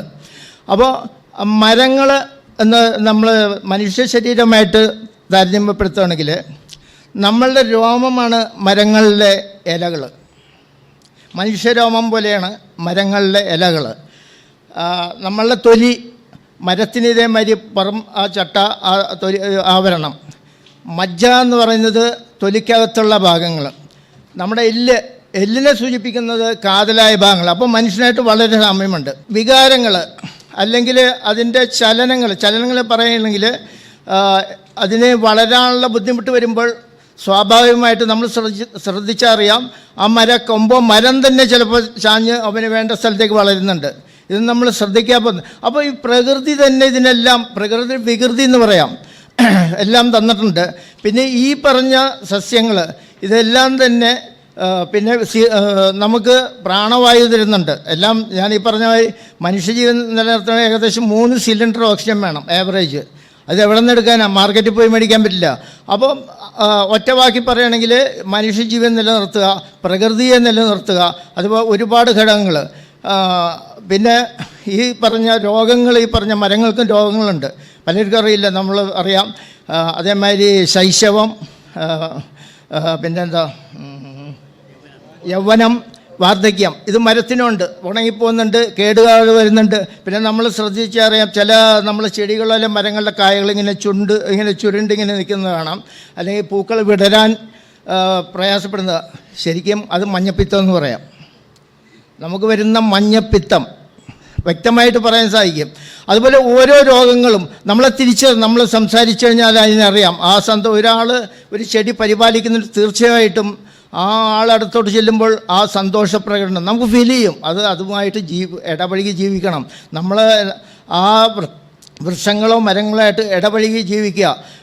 അപ്പോൾ ഇതെല്ലാം ഞാനും അനുഭവസ്ഥനാണ്. ഇത് പാടെ നമ്മൾ ഭാരതം എന്ന് പറഞ്ഞാൽ ശരിക്കും എന്താ പറയുക, ഈ അന്ധവിശ്വാസികളാണ്. സർപ്പാരാധന, വൃക്ഷങ്ങളെ ആരാധിക്കുന്നു, പിന്നെ മരങ്ങളെ ആരാധിക്കുന്നു. പക്ഷെ ഭാരതത്തിൽ നമ്മുടെ പൂർവ്വികർ ചെയ്തിരുന്നത് എന്താ? പ്രകൃതിയെ ആരാധിച്ചിരുന്നു.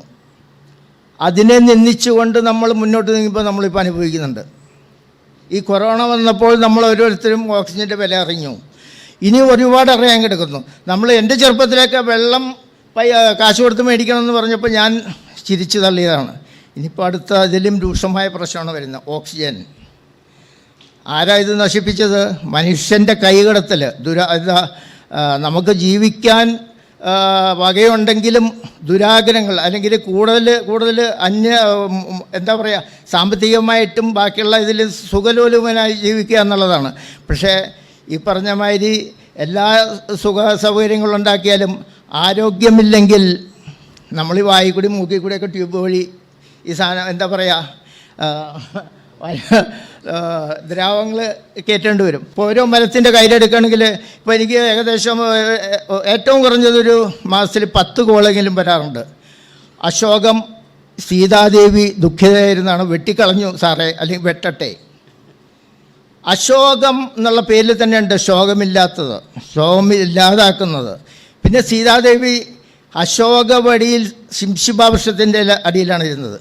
ശിംശിബ എന്ന് പറഞ്ഞാൽ ശരിക്കും ചൈനയുള്ള, എൻ്റെ വീട്ടിലുണ്ട്, ഇതെല്ലാം ഞാൻ സംരക്ഷിക്കുന്നുണ്ട്. അതിൻ്റെ ചുവട്ടിപ്പോയിരുന്ന ശരിക്കും AC-യിലിരുന്ന മാതിരിയാണ്.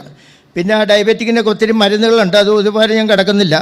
അപ്പോൾ സീതാദേവി ഇരുന്നത് അശോകവാടി, അതായത് അശോകവനത്തിൽ ശിംശിബ വൃക്ഷത്തിന്, അത് പുണ്യവൃക്ഷമാണ്. ശരിക്കും ഒരു ഫൈക്കസ് അല്ലെങ്കിലും ആൽവർഗത്തിലല്ലെങ്കിലും ആലിൻ്റെ അത്ര അല്ലെങ്കിൽ കുറച്ചും കൂടി മേലെ എന്ന് പറയാം, ഓക്സിജൻ പുറത്തോട്ട് തള്ളുന്നുണ്ട്. നല്ല വേനൽക്കാലത്ത് എൻ്റെ വീട്ടിലുണ്ട്, ആർക്കും വരാം. നമ്മൾ വെയിലത്ത് നിന്ന് വരുമ്പോൾ അതിൻ്റെ ചുവട്ടിൽ ശരിക്കും AC-യിൽ നല്ല ഉണർവാണ്.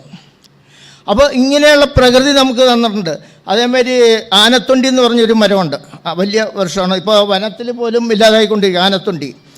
അത് ഓപ്പിയത്തിന് പകരം എടുക്കുന്നതാണ്.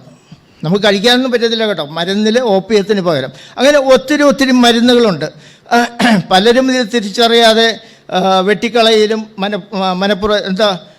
അത് നശിപ്പിച്ച് കളയുകയാണ് ഉണ്ടായത്.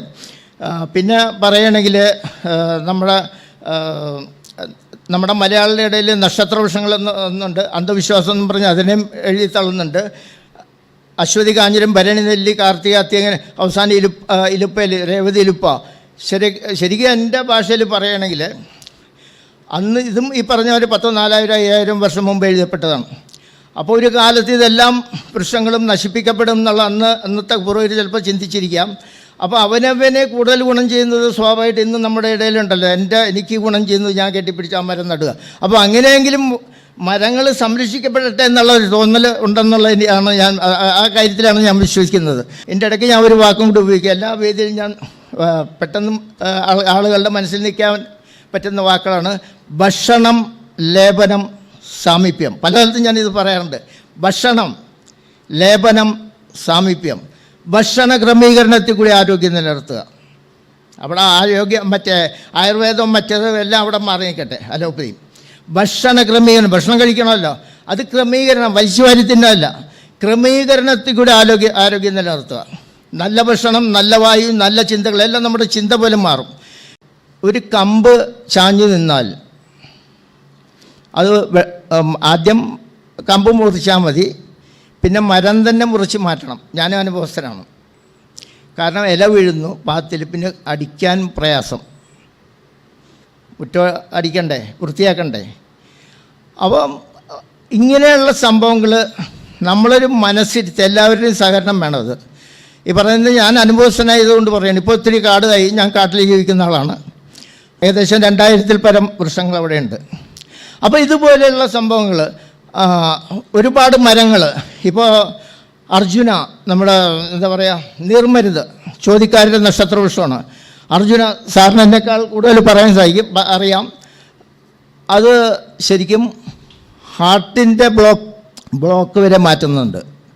മൂത്രക്കല്ലും മറ്റ് വേണ്ട വിധത്തിൽ കൈകാര്യം ചെയ്യുന്നത് ഹാർട്ടിൻ്റെ ബ്ലോക്ക് വരെ മാറ്റുന്നൊരു സംഭവം. അപ്പോൾ പിന്നെന്താ ആയുർവേദം എടുത്ത് പറയുകയാണെങ്കിൽ അതിൽ സൈഡ് എഫക്റ്റ് ഒന്നുമില്ല, തീർത്ത് പറയാം. ഈ 50-60 വർഷമായി. ഞാൻ 84 വരെ ബാങ്കിലുണ്ടായിരുന്നു. പക്ഷെ അന്ന് തന്നെ ഇതിൻ്റെ കളക്ഷൻ തുടങ്ങി. ഇതിലിറങ്ങാൻ തന്നെ കാരണം നമ്മൾ പേപ്പറിലും മറ്റേ വായിക്കുമ്പോൾ ഇന്ന സസ്യങ്ങൾ നാമാവശേഷമായിക്കൊണ്ടിരിക്കുകയാണ്, അത് കാണാനില്ല, അത് 10 ഉള്ളൂ, 50 ഉള്ളൂ. അപ്പോൾ എനിക്കൊരു തോന്നലുണ്ടായി. അപ്പോൾ ഈ വൃക്ഷങ്ങൾ നട്ടിട്ട് എൻ്റെ വീട്ടുകാരോ ഞാനോ മാത്രമല്ല അനുഭവിക്കുന്നത്, എൻ്റെ അയൽവക്കക്കാരും എല്ലാം ഒരിക്കും. അല്ലെങ്കിൽ പ്രപഞ്ച നിലനിൽപ്പ്, അടുത്ത തലമുറ, അത് ജീവക്ഷയമായിട്ടുള്ള നല്ല ആരോഗ്യമുള്ളത്. തടി മാത്രമല്ലല്ലോ, അവനവൻ്റെ അറ്റ്ലീസ്റ്റ് ഒറ്റവാക്കി പറയുകയാണെങ്കിൽ അവനവൻ്റെ ദിനചര്യ, അവനവൻ്റെ കാര്യങ്ങളെങ്കിലും സ്വയം ചെയ്യാൻ പ്രാപ്തിയാവുന്നൊരു അവസ്ഥ. ഇതിപ്പോൾ ഈ വേദിയിൽ വരാൻ തന്നെ കാരണം ഇതാണല്ലോ, മരങ്ങളാണ്. എന്നെ പല സ്ഥലത്തും എൻ്റെ ഓരോ വിജയങ്ങൾക്ക് മുമ്പിലും മരങ്ങൾ തന്നെയാണ്, പ്രകൃതി തന്നെയാണ്.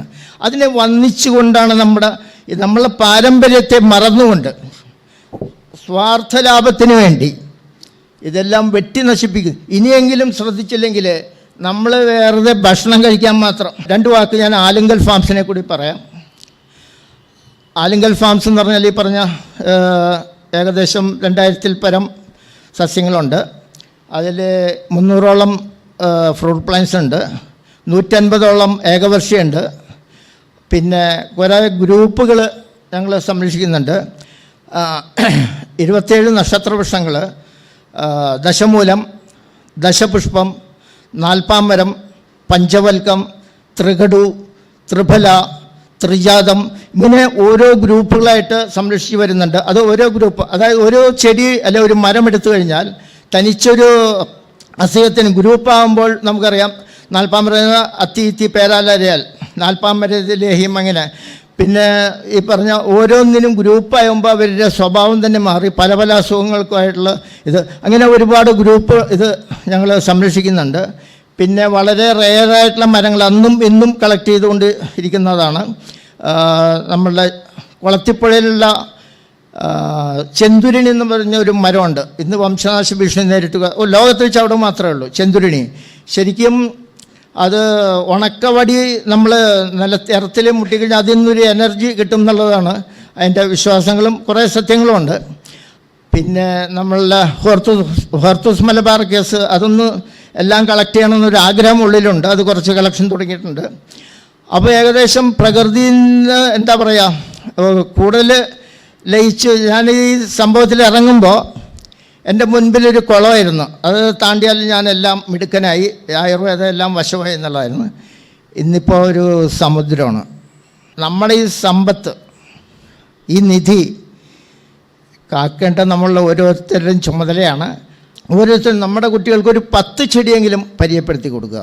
അതിൻ്റെ സയൻറ്റിഫിക് നെയിമോ ഫാമിലിയോ ഒന്നും വേണ്ട. അത് ഇന്ന ആവശ്യം, അത് പനിക്കുള്ളതാണ്, തലവേദനയ്ക്കുള്ളതാണ്. അപ്പോൾ ഇങ്ങനെ നമ്മൾ ഓരോരുത്തരും ഒരു യജ്ഞം തുടങ്ങിയാൽ 10 ചെടികൾ നമ്മുടെ കൊച്ചുകുട്ടികൾക്ക് നമ്മളുടെ പൈതൃകം കാത്തു സൂക്ഷിക്കാൻ തീർച്ചയായിട്ടും നമുക്ക് കഴിയുമെന്നുള്ള വിശ്വാസം എനിക്കുണ്ട്. ഇനിയിപ്പോൾ സമയക്കുറവുകൊണ്ട് ഞാൻ നിർത്തുന്നു. നമസ്കാരം. വളരെയധികം നന്ദി കമത് സാർ. അടുത്തത് പുസ്തക പ്രകാശനമാണ്. ഗവൺമെൻറ് ആയുർവേദ കോളേജ് തൃപ്പൂണിത്തുറ ശാങ്കധരൻ്റെ വൃക്ഷായുർവേദ പുനഃപ്രകാശനം ചെയ്തിട്ടുണ്ട്. അത് ഡോക്ടർ ശ്രീജ സുകേശൻ അവർകൾ, ഡോക്ടർ നിത്യാനന്ദ ഭട്ട് അവർകൾക്ക്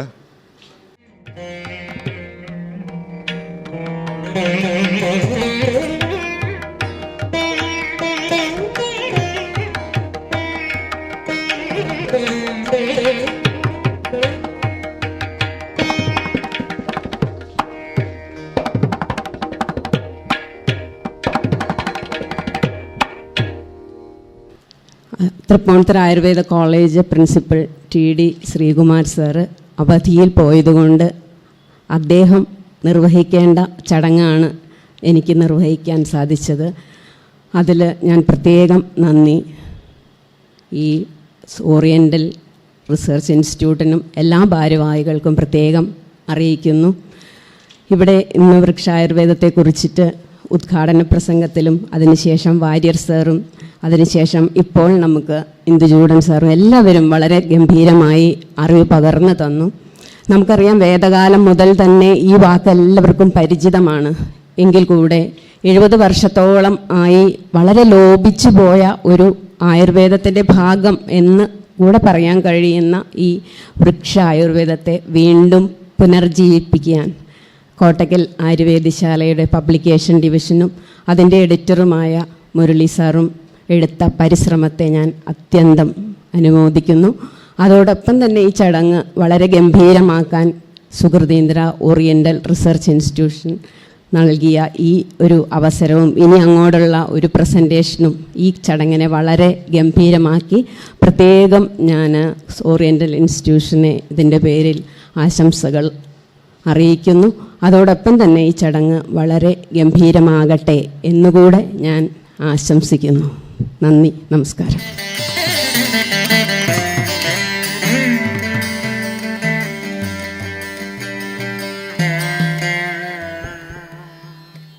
ഫംഗ്ഷനിൽ മാന്യ വ്യക്തികളുടെ കൂടെ വേദി പങ്കിടാൻ സാധിച്ചതിൽ വളരെ ധന്യനാണ്, കൃതാർത്ഥനാണ്. അതേപോലെ ശ്രീമദ് സംയമേന്ദ്ര സ്വാമിജി, കാരണം കാശിമഠത്തിൻ്റെ ചരിത്രം പറയുകയാണെങ്കിൽ എത്രയോ എല്ലാ സ്വാമിജിയും ആയുർവേദത്തിലും ഇതിലും വളരെ താല്പര്യം കാണിച്ചത്. പ്രത്യേകം എടുത്തു പറയേണ്ടത് ഭുവനേന്ദ്ര തീർത്ഥ സ്വാമിജി. അദ്ദേഹം സ്വന്തമായിട്ട് മരുന്ന് കൂട്ടുമെല്ലാം നിർമ്മിച്ചിരുന്നു. ആയുർവേദത്തിൽ അതീവ പാണ്ഡിത്യമുള്ളവരായിരുന്നു സ്വാമിജി. അവരുടെ പേരിൽ തന്നെ സംയമേന്ദ്ര തീർത്ഥ സ്വാമിജി 2016 ഭാഗമണ്ഡൽ കൂർഗ് എന്ന സ്ഥലത്ത് തലക്കാവിരി അവിടെ അടുത്ത് തന്നെയായിട്ട് ഈ ഒരു വൃക്ഷവാട്ടിക നിർമ്മിക്കുകയുണ്ടായി. സ്വാമിജിയുടെ തന്നെ പ്രത്യേക നിർദ്ദേശാനുസരണം ഇങ്ങനൊരു ഈ 50ാമത് ജൂബിലി ആഘോഷങ്ങൾ നടക്കുന്ന സമയത്ത് ഇങ്ങനൊരു ടോപ്പിക്കിൽ തന്നെ ഒരു സെമിനാർ നടക്കണം, അതിനുള്ള എല്ലാ സഹകരണം നൽകണമെന്ന് പ്രത്യേകം നിർദ്ദേശിച്ചിട്ട് ഇന്ന് ഇങ്ങനൊരു സെമിനാർ സ്വാമിജിയുടെ ചരണാരവിന്ദങ്ങളിലും സാഷ്ടാംഗം വന്ദിക്കുന്നു. എല്ലാവരും ഈ സെമിനാർ നല്ല രീതിയിൽ ശ്രീ ഹരിഗുരു കൃപയാൽ നല്ല രീതിയിൽ പോട്ടെ. ഇതിൽ ജസ്റ്റ് ഒരു സെമിനാർ മാത്രമല്ല, ഇതൊരു തുടക്കം മാത്രമാണ്. ഇതൊരു വേവായിട്ട് കമത് സാർ പറഞ്ഞ പോലെ നമ്മുടെ തിരിച്ചൊരു വൃക്ഷായുർവേദം ഇത് പ്രാക്ടിക്കലി ഇത് നമ്മുടെ ഓരോരുത്തരുടെയും ജീവിതത്തിൻ്റെ ഭാഗമായിട്ട് ഈ വൃക്ഷത്തെ സംരക്ഷിക്കണം. കാരണം വൃക്ഷങ്ങളില്ലെങ്കിൽ മനുഷ്യനില്ല. A to Z നോക്കുകയാണെങ്കിൽ എല്ലാം നമ്മൾ വൃക്ഷങ്ങളില്ലാതെ മരങ്ങളില്ലാതെ നമ്മളില്ല എന്നൊരു സത്യം ഓരോരുത്തരും മനസ്സിലാക്കി അതിലോട്ട് തിരിച്ചു പോകാനുള്ളൊരു വൃക്ഷങ്ങൾ വെട്ടുന്നവർ ഓരോ വീട്ടിലും ഓരോ വൃക്ഷം എന്ന രീതിയിൽ സംരക്ഷിക്കുന്നതിനുള്ളൊരു വഴിത്തിരിവാകട്ടെ ഈ സെമിനാർ എന്ന് അതിനെ എല്ലാ രീതിയിലും നല്ല രീതിയിൽ നടക്കട്ടെ എന്ന് ഹരിഗുരു ചരണങ്ങളിൽ പ്രാർത്ഥന ചെയ്യുന്നു. ഈ ഇൻസ്റ്റിറ്റ്യൂട്ടിൻ്റെ മുമ്പിലുള്ള പ്രവർത്തനങ്ങൾക്കും എല്ലാ രീതിയിലും പുരോഗമനം ഉണ്ടാകട്ടെ എന്ന് ഈശ്വരൻ്റെ അടുത്ത് പ്രാർത്ഥിച്ചുകൊണ്ട് വാക്കുകൾ ചുരുക്കുന്നു. നമസ്കാരം. ശ്രീ ദിനേശ് ആർ കമാത്ത് അവറുകൾ അദ്ദേഹത്തിൻ്റെ സേവനങ്ങൾക്കും അദ്ദേഹത്തിൻ്റെ ഇതിനും ഒരു സ്നേഹോപഹാരം നൽകുവാനായിട്ട് കിളിക്കാർ സാറിനെ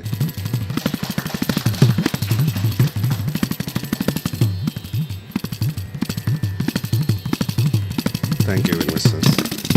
നന്ദി പ്രകാശനത്തിനായിട്ട് ഡോക്ടർ കെ മുരളി അവരുടെ ഒരു അസാധാരണമായ കൂട്ടായ്മ കൂടിയാണ് ഈ സദസ്സ്. കാരണം പരിസ്ഥിതി പ്രവർത്തകരുണ്ട്, സംസ്കൃത വിദ്യാർത്ഥികളുണ്ട്, ആയുർവേദ വിദ്യാർത്ഥികളുണ്ട്, വൃക്ഷങ്ങൾ നട്ടുപിടിപ്പിക്കുന്നവരുണ്ട്, പൊതുവായൊരു താല്പര്യത്തിൻ്റെ പേരിൽ വന്നു ചേർന്നവരുണ്ട്. അങ്ങനെ ഒരു അസാധാരണമായൊരു കൂട്ടായ്മ കൂടിയാണ് ഇന്നത്തെ ഈ സദസ്സ്. അപ്പോഴിതിൽ വന്നു ചേർന്ന എല്ലാവർക്കും നന്ദി രേഖപ്പെടുത്തുകയാണ് എൻ്റെ കർത്തവ്യം. ഈ യോഗത്തിന് അധ്യക്ഷത വഹിച്ചിരിക്കുന്ന നമ്മുടെ സ്ഥാപനത്തിൻ്റെ കൂടി പ്രസിഡൻ്റായിട്ടുള്ള ഡോക്ടർ പ്രൊഫസർ R.V. കിലിക്കർ സാറാണ്. അദ്ദേഹത്തിന് ഈ ഇൻസ്റ്റിറ്റ്യൂട്ടിൻ്റെ കൂടി പ്രസിഡൻറ്റും കൂടിയാണ് അദ്ദേഹം. ഇൻസ്റ്റിറ്റ്യൂട്ടിൻ്റെ എല്ലാ പ്രവർത്തനങ്ങൾക്കും വേണ്ട മാർഗനിർദ്ദേശങ്ങൾ നൽകിക്കൊണ്ട് പ്രവർത്തിക്കുന്ന അദ്ദേഹത്തിന് ഈ കൂട്ടായ്മയുടെ പേരിലുള്ള കൃതജ്ഞത ഞാൻ രേഖപ്പെടുത്തുന്നു. ഈ സെമിനാർ ഉദ്ഘാടനം ചെയ്തത് ഡോക്ടർ NC Induchoodan IFS ആണ്. അദ്ദേഹം വിളിച്ചപ്പോൾ തന്നെ നേരിട്ട് വരേണ്ട ആവശ്യമൊന്നുമില്ല, ഫോണിൽ സംസാരിച്ചാൽ തന്നെ മതി എന്ന് പറയുകയാണ് ഉണ്ടായത്. എന്നാൽ പോലും നേരിട്ട് പോയി കാണണം എന്നുള്ള നിർബന്ധം കൊണ്ട് വഴി ചോദിച്ച് അവിടെ എത്തി ആണ് അദ്ദേഹത്തിനെ ക്ഷണിച്ചത്. അദ്ദേഹം വളരെ ഒരു ഉപചാരങ്ങളൊന്നുമില്ലാതെ ഇവിടെ എത്തിച്ചേരുകയും നമ്മുടെ പരിപാടിയിൽ വളരെ വിജ്ഞാനപ്രദമായ ഒരു പ്രഭാഷണത്തോടെ ഈ സെമിനാർ ഉദ്ഘാടനം ചെയ്യുകയും ചെയ്തു. അദ്ദേഹത്തിന് ഈ ഇൻസ്റ്റിറ്റ്യൂട്ടിൻ്റെ പേരിലും ഇവിടെ കൂടിയ എല്ലാവരുടെയും പേരിലുള്ള കൃതജ്ഞത രേഖപ്പെടുത്തുന്നു. കീനോട്ട് അഡ്രസ് നിർവഹിച്ചത് ആയുർവേദശാലയുടെ മാനേജിംഗ് ട്രസ്റ്റിയും ചീഫ് ഫിസിഷ്യനും കൂടിയായ ഡോക്ടർ PM വാര്യർ സാറാണ്. ഞാൻ ജോലി ചെയ്യുന്ന സ്ഥാപനം കൂടിയാണ് ഇപ്പോൾ കോട്ടയ്ക്കൽ ആയുർവേദശാല. അദ്ദേഹവും കാര്യമായ ഉപചാരങ്ങളൊന്നുമില്ലാതെ തന്നെ ഈ ക്ഷണം സ്വീകരിച്ച് ഇന്നലെ തന്നെ ഇവിടെ എറണാകുളത്ത് എത്തിച്ചേരുകയും കൃത്യസമയത്ത് ഇവിടെ വരികയും കൂടി ചെയ്തു. അതുപോലെ തന്നെ ആയുർവേദശാലയുടെ പ്രസിദ്ധീകരണം ആയ വൃക്ഷായുർവേദം അത് ഈ ഒരു വേദി തന്നെയാകും ഈ പ്രകാശനത്തിന് ഉചിതമായത് എന്ന് കണ്ടതുകൊണ്ട് ഞാനത് നേരത്തെ തന്നെ അദ്ദേഹത്തിനോട് അനുവാദം വാങ്ങി വച്ചിരുന്നു. ആ ഒരു കാര്യത്തിനും ചേർത്തുകൊണ്ട് അദ്ദേഹത്തിന് പ്രത്യേകമായ കൃതജ്ഞത രേഖപ്പെടുത്തുന്നു. പുസ്തകം ഏറ്റുവാങ്ങിയത് ഡോക്ടർ ശ്രീജ സുകേശനാണ്. അവർക്കും വളരെ ചുരുങ്ങിയ വാക്കുകളിൽ തന്നെ കൃതജ്ഞത ഇവിടെ രേഖപ്പെടുത്തും. ആശംസകൾ അർപ്പിച്ച് സംസാരിച്ച ദിനേശ് ആർ കമ്മത്ത് ഈ ശ്രീമദ് സുധീന്ദ്ര തീർത്ഥ ചാരിറ്റബിൾ ട്രസ്റ്റിൻ്റെ സെക്രട്ടറി കൂടിയാണ്. അദ്ദേഹം ആലപ്പുഴയിൽ നിന്ന് ഇവിടെ എത്തിച്ചേർന്ന് ഈ ചടങ്ങിൽ പങ്കെടുക്കുകയും എല്ലാ ശുഭാശംസകളും നമുക്ക് നേരുകയും ചെയ്തു. അദ്ദേഹത്തിനുള്ള കൃതജ്ഞതയും ഇവിടെ രേഖപ്പെടുത്തുന്നു. ഇൻസ്റ്റിറ്റ്യൂട്ടിൻ്റെ ഡയറക്ടറായ doctor V. Nithyananda Bhat sir ഞങ്ങൾ ഒത്തൊരുമിച്ചിട്ടാണ് ഈ സെമിനാറിൻ്റെ കൃത്യമായ ആസൂത്രണങ്ങളെല്ലാം ചെയ്തത്.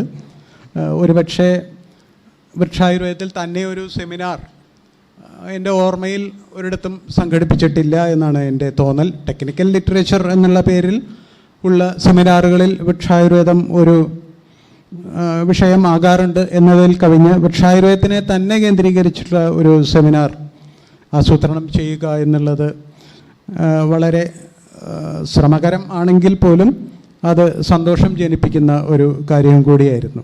അപ്പോൾ ആ വിഷയം പരമാവധി കൃത്യതയോടുകൂടി ആസൂത്രണം ചെയ്യപ്പെട്ടു. ഇത് കീനോട്ട് അഡ്രസ്സിൽ തന്നെ ഈ വിഷയത്തിൻ്റെ പ്രസക്തി പറഞ്ഞുകൊണ്ട് തുടങ്ങുന്നു. ആ രീതിയിൽ അതിൻ്റെ വിവിധ വശങ്ങളെ സ്പർശിച്ചുകൊണ്ടുള്ള പേപ്പറുകളാണ് ഇവിടെ അവതരിപ്പിക്കുന്നത്.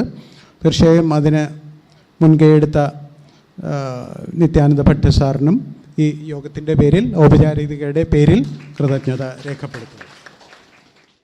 ഏറ്റവും പ്രധാനം ആയതുകൊണ്ട് ഏറ്റവും ഒടുവിലെടുത്ത് പറയുക എന്നൊരു രീതിയും കൂടി ഉണ്ടല്ലോ. ആ രീതിയിൽ വെച്ച് നോക്കുമ്പോൾ ആലുങ്കൽ ഫാമിൻ്റെ ജീവാത്മാവും പരമാത്മാവുമായ ശ്രീ A.V.Purushothama കമ്മത്ത്, അദ്ദേഹത്തിനെ ആദരിക്കാനുള്ള ഒരു സന്ദർഭം കൂടിയാണ് എന്ന് ഈ സെമിനാറിൻ്റെ ആദ്യ ചർച്ചകളിൽ തന്നെ ഉരുത്തിരിഞ്ഞ ഒരു ആശയമാണ്. ഞങ്ങൾ അദ്ദേഹത്തിനെ നേരിട്ട് പോയി കണ്ട് ക്ഷണിക്കുകയും അദ്ദേഹം ഇവിടെ വന്ന് ആ ആദരവ് സ്വീകരിച്ചുകൊണ്ട് സംസാരിക്കുകയും ചെയ്തു. അദ്ദേഹത്തിന് പ്രത്യേകമായ കൃതജ്ഞത ഇവിടെ രേഖപ്പെടുത്തുന്നു. പിന്നെ ഈ സെമിനാറിൽ പങ്കെടുത്തുകൊണ്ടിരിക്കുന്ന എല്ലാവർക്കും, ഇവിടെ രാവിലെയും ഉച്ചയ്ക്കും ആയി നടക്കുന്ന സെഷനുകളിൽ ക്ഷണം സ്വീകരിച്ച് എത്തിയ എല്ലാ പണ്ഡിതന്മാർക്കും കൃതജ്ഞത രേഖപ്പെടുത്തിക്കൊണ്ട് ഞാൻ വിരമിക്കുന്നു.